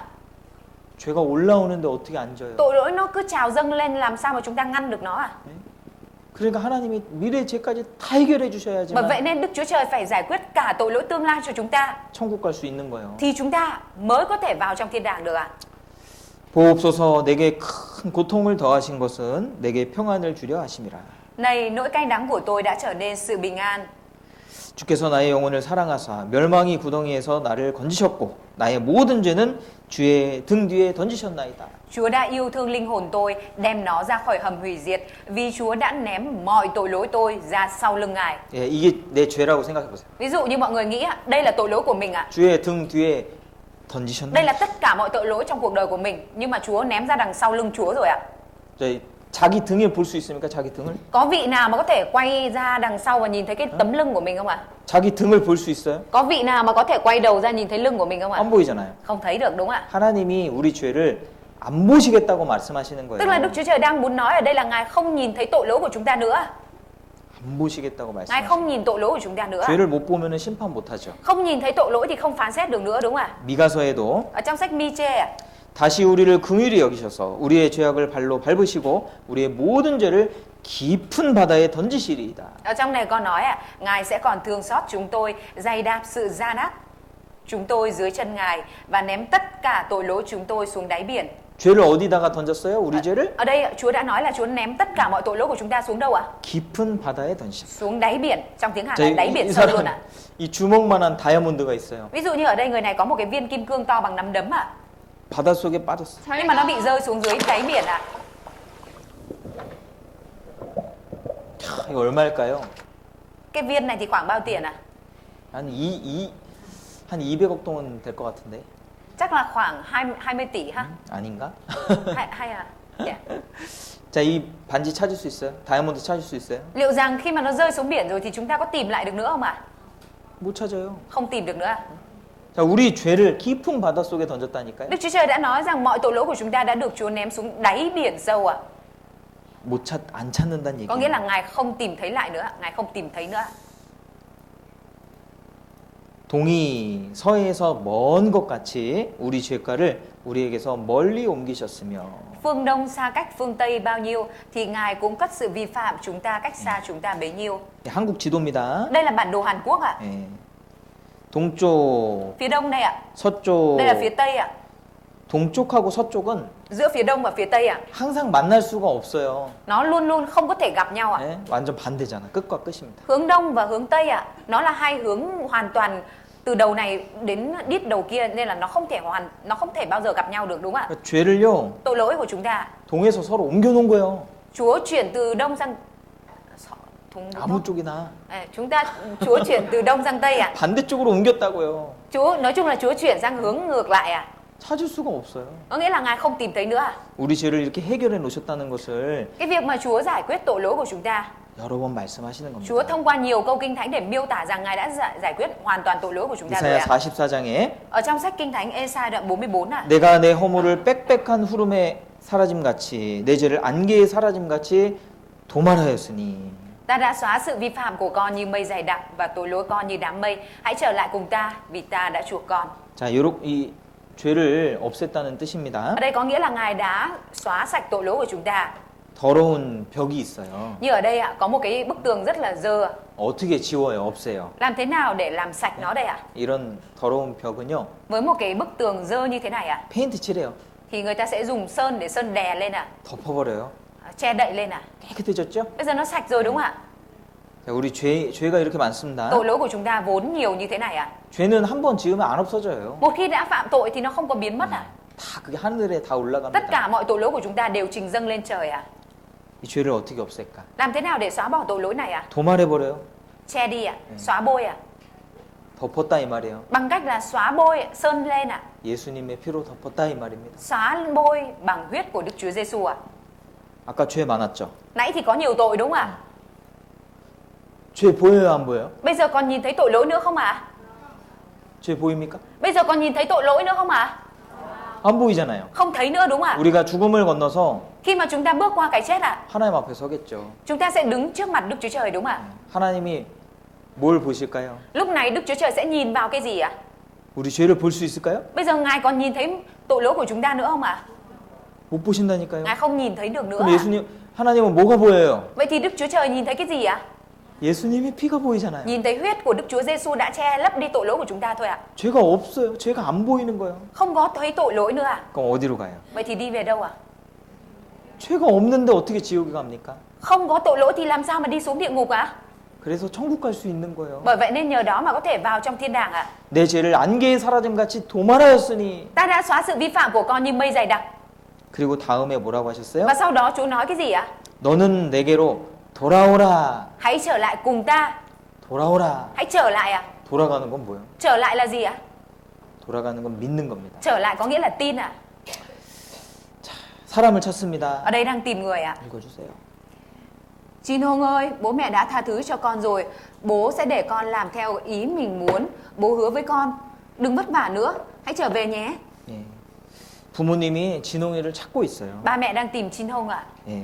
이미 용서했다 하시는 거 보니까 Nhìn vào cái việc ba mẹ đã tha thứ ạ. 이 진홍이가 죄를 많이 지은 것 같습니다. Có vẻ như là Chin Hong đã mắc lỗi với cha mẹ nhiều ạ. 그리고 집을 나갔어요. Nên là mới bỏ nhà đi ạ. 예. 일주일도, Một tuần không về, 한 달도, một tháng không về, 1년 넘게 안 들어와요. hơn một năm cũng không về ạ. 이제 아버지는요, Bây giờ ba ạ, 막 화가 다 없어졌어요. 기억도 안 나요. ba không giận nữa, ba không còn nhớ gì nữa ạ. Không còn nhớ Chin đến Hong tội của con nữa ạ. 진홍이가 죄 지은 거 생각하는 게 아니고 Ba không còn nhớ đến cái việc mà Chin Hong phạm tội nữa. 진홍이가 어떻게 살아있을까? Ba chỉ nghĩ đến cái việc là không biết bây giờ Chin Hong nhà mình nó còn sống hay không ạ. 밥은 잘 먹고 다닐까? Không biết là nó có được ăn uống đầy đủ không. 진홍이만 걱정해요, 하루 종일. Suốt ngày chỉ lo cho Chin Hong ạ. 그래서 이 신문에 낸 겁니다. Nên là ba mẹ mới đăng cái bài báo tìm con ở trên báo ạ. 진홍이가 이것을 봤어요. Rồi Chin Hong đã nhìn thấy cái tờ tìm người này ạ. 근데 표정 보니까 좀 안 좋죠? Nhìn vẻ mặt có vẻ không dễ chịu gì đúng không ạ? 나는 안 돌아갈 거야. Mình sẽ không về đâu. 아버지가 이렇게 쉽게 용서할 분이 아니거든. Ba đâu phải kiểu người mà dễ dàng tha thứ như này. 그리고 내가 성공을 해야지 돌아가지. Với lại mình phải thành công mới về chứ. 예? 이대로 돌아갈 순 없어. Chứ không thể quay về với cái bộ dạng như thế này được. 그리고 안 돌아갔어요. Và rồi người con Chin Hong này không về ạ. 아버지는 Người cha ạ, 진홍이의 죄를 용서했습니까? 안 했습니까? đã tha tội cho Chin Hong chưa ạ? 했잖아요. Rồi còn gì ạ? 그런데 한 가지 또 죄가 남았어요. Nhưng mà bây giờ còn một tội à? 안 돌아가는 죄. Tội là tội Chin Hong không về à? 이거는 용서받을 수가 없어요. Tội này thì không thể tha. 이거는 아버지에게 큰 상처를 주는 거예요. Tội này là tội gây tổn thương lớn cho người cha. 하나님도 죄인을 찾고 계십니다. Đức Chúa Trời cũng đang tìm kiếm tội nhân à? 다 다 용서했다고 했잖아요. Đức Chúa Trời đã nói là Ngài tha thứ hết mọi tội lỗi cho chúng ta rồi ạ. 2000년 전에 이미 예수님이 우리 죄를 다 짊어지고 죄값을 치르셨잖아요. Từ 2000 năm trước đây Đức Chúa Giêsu đã gánh vác mọi tội lỗi của chúng ta và trả giá cho mọi tội lỗi đó rồi ạ. 그런데 이제 죄가 딱 한 가지 남아 Tuy 있어요. nhiên bây giờ chỉ còn một tội thôi ạ. 그게 안 돌아가는 죄입니다. Đó là tội không quay về. 예수님은 이렇게 말씀하셨어요. Đức Chúa Giêsu đã nói như thế này ạ. 죄에 대하여라 함은 저희가 나를 믿지 아니하며. Về tội lỗi vì họ không tin ta. 믿지 않는 죄. Tội không tin ạ. 그게 안 돌아가는 죄예요. Đó là tội không chịu quay về ạ. 예. 마지막 부분을 이렇게 빨간색 부분을 보면은 Ở trong phần màu đỏ ở đây ạ. 믿는 자마다 의롭다 하심을 얻는 이것이니라. Ở đây đã nói là tất cả những người tin đều được xưng công chính ạ. 믿는 자마다 구원받는 거야. Người nào tin thì nhận được sự cứu rỗi. 근데 이걸 다 듣고도요 안 믿는 사람도 있어요. Mặc dù tất cả mọi người ở đây nghe ạ, nhưng mà cũng có những người không tin ạ. 아 성경은 사실이네요. Thì kinh thánh là sự thật. 하나님이 정말 계시네요. Đúng có Đức Chúa Trời tồn tại. 예, 그런데 안 믿어요. Tuy nhiên vẫn không chịu tin 예, điều 그거는 này ạ. 나의 결정이거든요. Cái đó là quyết định của mình thôi ạ. 요한계시록 Chúng ta cùng mở sách Hải Huyền ạ. 요한계시록 Sách Hải Huyền 3장입니다. đoạn 3. 요한계시록 3장 Khải Huyền đoạn 3 20절입니다. câu 20 ạ.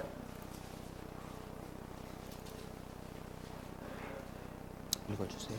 Này, ta đứng ngoài cửa mà gõ, nếu ai nghe tiếng ta mà mở cửa cho, thì ta sẽ vào cùng người ấy, ăn bữa tối với người, và người với ta. 예, 이게 이제 기독교 그림 중에 아주 유명한 그림이거든요. Đây là một trong những bức tranh rất nổi tiếng ở bên Cơ đốc giáo ạ. 예, 세상의 빛이라는 그림인데요. Cái bức tranh này là bức tranh ánh sáng của thế gian ạ. 이게 예수님이에요. Đây chính là bức vẽ về Đức Chúa Giêsu ạ. 문을 두드리고 계셔요. Đức Chúa Giêsu đang ở bên ngoài và gõ cửa ạ. 예, 조금 잘 안 보이죠? Nhìn thì không rõ lắm đúng không ạ? 이 비슷하게 그린 그림이 있어요. Nói 이렇게. chung là có một cái bức hình vẽ tương tự như này ạ. 예수님이 이렇게 두들기고 계시는데 Đức Chúa Giêsu đang đứng ngoài và gõ cửa ạ. 이 문은 마음의 문이에요. 마음의 문. Cửa này là thể hiện cửa tấm lòng ạ. 근데 이 특별하죠? Nhưng mà cái cửa này nó đặc biệt đúng không ạ? 예, 뭐가 특별하냐? Nó đặc biệt ở chỗ nào ạ? 손잡이가 없어. Đó là cánh cửa không có tay cầm ạ. 손잡이가 밖에서 손잡이를 열어야 들어가잖아요. Ở bên ngoài phải có tay cầm thì mới mở cửa ra đi vào được đúng không ạ? 예. 마음의 문은 밖에서 열 수가 없습니다. Nhưng mà cánh cửa tấm lòng ạ thì không có thể mở được từ bên ngoài ạ. 안에서만 여는 거예요. Cánh cửa tấm lòng chỉ có thể mở được ở bên trong thôi ạ. 내가 마음을 열면 Có nghĩa là nếu như mà mình mở cửa tấm lòng ạ 들어오시는 거예요. 예수님이 들어오시는 thì 겁니다. Đức Chúa Giêsu mới đi vào trong lòng mình thật 그때 được ạ. 구원을 받는 거예요. Lúc đó mới có thể thực sự nhận được sự cứu rỗi ạ. 내가 마음을 닫고 있으면 Nếu như mà mình đóng tấm lòng lại ạ 예, 예수님은 못 들어오셔요. thì Đức Chúa Giêsu không có thể đi vào trong tấm lòng của mình 예, được ạ. 믿음은 나의 선택이에요. Đức tin là sự lựa chọn của mình ạ. 아담이 선악과를 먹고 안 먹고 Cái việc mà Adam ăn trái của cây biết điều thiện và điều ác hay không, 예, 전적으로 아담의 선택이었습니다. đó hoàn toàn là sự lựa chọn của Adam ạ. 노아의 방주에 타고 안 타고는 Cái việc mà đi lên tàu Noe hay không ạ, 전적으로 그 당시 사람들의 đó 선택이었어요. là toàn bộ sự lựa chọn của những người sống ở trong thời đó ạ. 지금도 마찬가지예요. Bây giờ cũng tương tự như vậy ạ. 우리가 성경에 대해서 쭉 배웠습니다. Chúng ta đã học về sách Kinh Thánh hết một lượt ạ. 예. 그리고 예수님이 우리의 모든 죄를 다 짊어지고 가셨다는 것도 배웠습니다. Và chúng ta cũng đã được học rằng Đức Chúa Giêsu đã gánh vác mọi tội lỗi của chúng ta. 그런데 믿고 안 믿고는 Tuy nhiên cái việc tin hay không ạ, 나의 선택이야. đó là lựa chọn của mình ạ. 같이 읽어보시죠. Chúng ta cùng đọc câu Kinh Thánh này ạ. 너희가 그 은혜를 인하여 믿음으로 말미암아 구원을 얻었나니 이것이 너희에게서 난 것이 아니요 하나님의 선물이라. 자, 구원은요 하나님의 선물이래요. Sự cứu rỗi được nói là món quà của Đức Chúa Trời ạ. 자, 여기 선물을 주는 사람 있어요. Ở đây có một người Hãy đang nhận món quà này đi ạ. tặng quà. Đây là thứ rất tốt. Đây là thứ rất cần cho chị đấy ạ.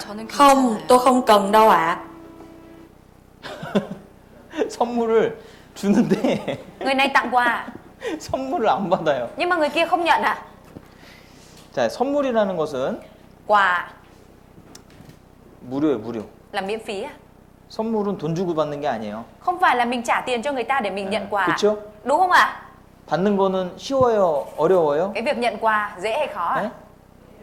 쉽죠. Cái việc nhận quà là dễ đúng không ạ? 선물 받는 것처럼 쉬운 건 없어요. Không có việc gì dễ bằng cái việc xòe tay ra nhận quà. 그렇죠. Đúng không ạ? 선물을 준비하는 사람은 어렵죠. Còn cái người chuẩn bị quà mới khó ạ. 고민도 해야 되고 Tại vì phải suy nghĩ ạ, 또 돈도 내야 되고 rồi phải trả tiền ạ, 또 준비해야 되잖아요. rồi gói ghém lại ạ.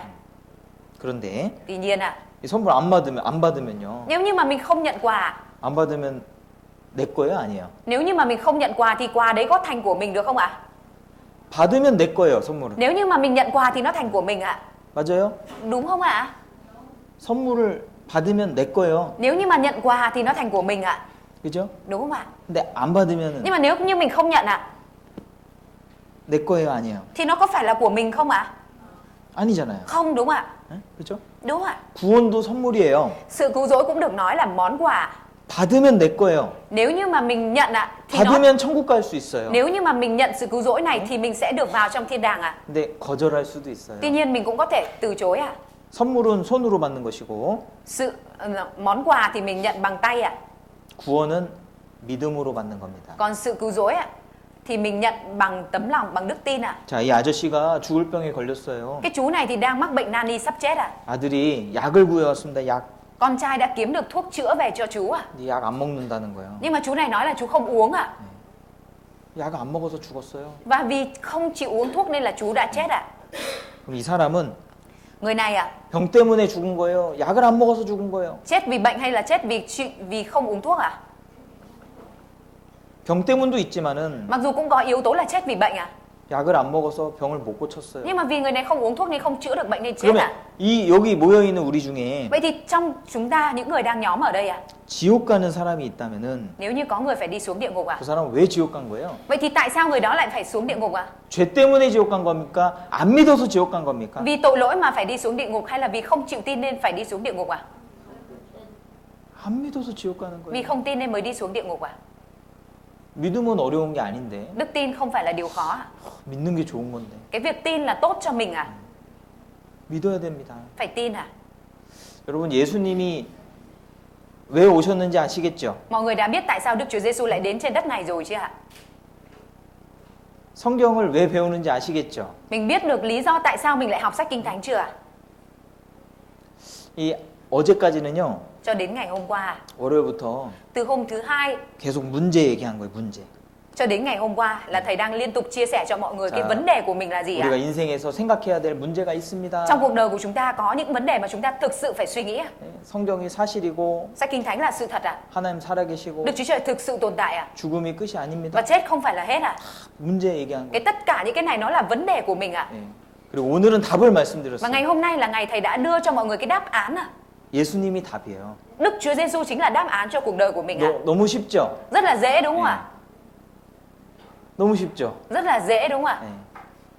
구원받고 천국에 가는 거 어려워요? 쉬워요? Cái việc mà nhận được sự cứu rỗi và đi lên thiên đàng nó là việc dễ hay khó ạ? 네? 여러분들 표정이 어려워 보입니다. Nhìn vẻ mặt của mọi người trông có vẻ hơi khó hiểu ạ. 이름은 말씀은 내라고 하는데 Miệng mọi người trả lời là vâng nhưng mà 어려워요? khó hiểu ạ. 네? 아니죠? Không đúng ạ. 이해를 조금 못하신 것 같은데. Có vẻ như mọi người đang vẫn chưa hiểu lắm ạ. 자, 예수님이 다 해놓으셨어요. Đức Chúa Giêsu đã giải quyết hết tội lỗi cho mình rồi ạ. 다 이루었다라고 Đức Chúa Giêsu 말씀하셨어요. đã nói rằng mọi việc đã hoàn tất ạ. 그리고 우리에게 이것을 알려주신 거예요. Rồi sau đó Đức Chúa Giêsu cho chúng ta biết sự thật này ạ. 누구나 천국 갈 수 있다고. Là ai cũng có thể vào trong thiên đàng ạ. 믿기만 하면 누구나 천국 갈 수. Chỉ cần tin ạ thì bất cứ ai cũng có thể vào trong thiên đàng ạ. 여러분 한번 눈을 감아 보세요. Mọi người thử nhắm mắt mình lại xem ạ. 자, 이번에 이 성경을 쭉 배웠는데요. Lần này thì mình đã học về sách Kinh Thánh hết một lượt ạ. 우리가 많은 죄 때문에 지옥 갈 수밖에 없었습니다. Và vì tội lỗi nên là mình không thể không xuống địa ngục được ạ. 예. 이제 예수님을 통해서 내 bây giờ- 죄가 다 사해졌고 Nhờ huyết của Đức Chúa Giêsu mà mọi tội lỗi của mình đã thực sự được tha hết. 이제 나도 천국에 갈 수 있다. Nên bây giờ mình có thể vào được thiên đàng. 내 모든 죄가 사해졌다. Mọi tội lỗi của mình đã được tha. 예, 믿으시는 분 한번 손 한번 들어보세요. Vị nào đã tin rồi thì giơ tay, mình cứ nhắm mắt và giơ tay thoải mái ạ. 한번 들어보세요. Mọi người cứ nhắm mắt và giơ tay, không ai biết đâu ạ. 예, 감사합니다. Dạ vâng, xin cảm 내려주세요. ơn. Mọi người hạ tay xuống và mở mắt ạ. 예, 구원받는 것은 Cái việc nhận sự cứu rỗi ạ, 어려운 게 아닙니다. không phải là điều khó ạ. 어려우면 누가 구원을 받겠어요? Bởi vì nếu như mà khó thì ai có thể nhận được sự cứu rỗi và vào thiên đàng đây 그래서 ạ? 하나님은 천국 가는 길을 아주 쉽게 만들어 Bởi vậy 놓으셨어요. nên Đức Chúa Trời đã làm ra con đường để vào trong thiên đàng rất là dễ ạ. 믿기만 하면 돼요. Đó chỉ là cần tin thôi, chỉ cần tin là được ạ. 다 해놓으시고 Chúa đã làm hết cho chúng ta rồi ạ. 우리를 부르시는 거예요. Rồi sau đó là Ngài kêu gọi chúng ta 우리를 사랑하시기 때문에. vì Ngài yêu thương chúng ta. 그죠? Đúng không ạ? 그래서 오늘 좀 부족한 내용은 시간이 없으니까요. Vì hôm nay không có đủ thời gian ạ. 내일은 이제 주일이라 11시에 시작합니다. Nên là những cái phần còn lại thì thầy sẽ chia sẻ vào ngày mai. Ngày mai vì là ngày chủ nhật nên buổi bài giảng sẽ được bắt đầu vào 11 giờ trưa. 네, 그래서 내일 이어서 들으시기 바랍니다. Rất là mong rằng mai mọi người có thể đến và lắng nghe nốt ngày mai ạ. 아직 안 끝났어요. Vẫn chưa kết thúc hẳn ạ. 그 찬양 한 곡을 좀 들어보도록 하겠습니다. Chúng ta sẽ cùng nghe một bài thánh ca nha. 예, 이게 한번 들어보시죠. Chúng ta cùng nghe ạ. 예수님에 대한 이야기입니다. Đây là bài thánh ca kể về câu chuyện của Đức Chúa Giêsu ạ.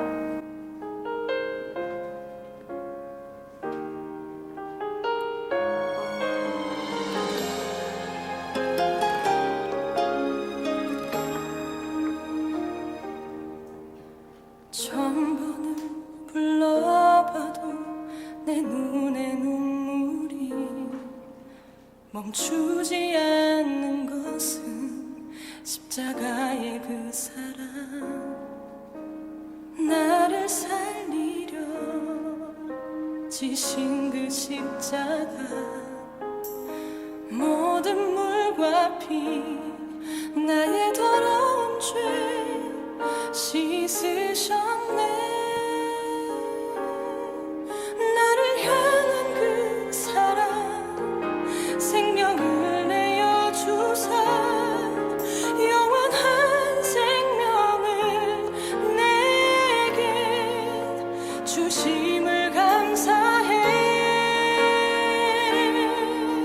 천번을 불러도 내 눈에는 눈물이 멈추지 않는 것은 십자가의 그 사랑 나를 살리려 하늘 보좌 버리신 나를 사랑하신 분 그분이 예수요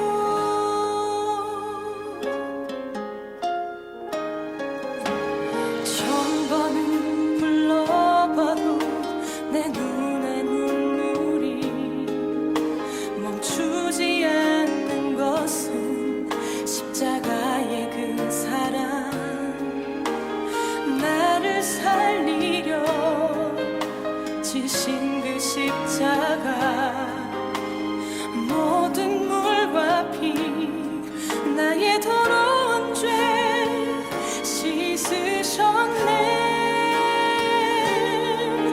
나를 향한 그 사랑 생명을 내어주사 영원한 생명을 내게 주심을 감사해 천번을 불러도 내 눈에는 눈물이 멈추지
여기 보면은 그 예수님이 문둥병자를 만나 주시는 장면 Ở 나오거든요. đây trong này có cái cảnh là Đức Chúa Giêsu gặp người bị bệnh phong hủi à? 예. 문둥병 아시죠? Mọi người biết bệnh phong hủi không ạ? 모든 몸이 썩어가는 병인데 Bệnh phong hủi là cái bệnh mà toàn bộ cơ thể nó bị thối rữa ra. 이 문둥병은 죄의 병이라고 그래요. Cái bệnh 성경 phong hủi ở trong Kinh Thánh là tượng trưng cho tội lỗi à? 예수님이 만져서 고쳐주시잖아요. Đức Chúa Giêsu đã chạm vào và đã chữa khỏi cho người đó đúng không ạ? 우리를 살리시기 위해서 우리를 만져주신 겁니다. Chúa chạm vào là để cứu sống chúng ta. 우리 죄를 다 만져주셨어요. Ngài đã chạm vào mọi tội lỗi của chúng ta. 그래서 우리가 구원받은 거예요. Bởi vậy nên chúng ta mới có thể nhận được sự cứu rỗi và vào trong thiên đàng ạ. 예. 사랑받는 사람이 가장 행복합니다. Người mà nhận được tình yêu thương là người hạnh phúc nhất ạ. 부모의 사랑을 받는 자녀, Người con mà nhận được tình yêu thương của cha mẹ. 남편과 아내의 사랑을 받는 그 당사자가 가장 행복한 Người 거예요. vợ, người chồng nhận được tình yêu thương của người còn lại là người hạnh phúc nhất ạ. 예. 그래서 구원받으면 행복해져요. Bởi vậy nên khi nhận được sự cứu rỗi thì chúng ta trở nên hạnh phúc ạ.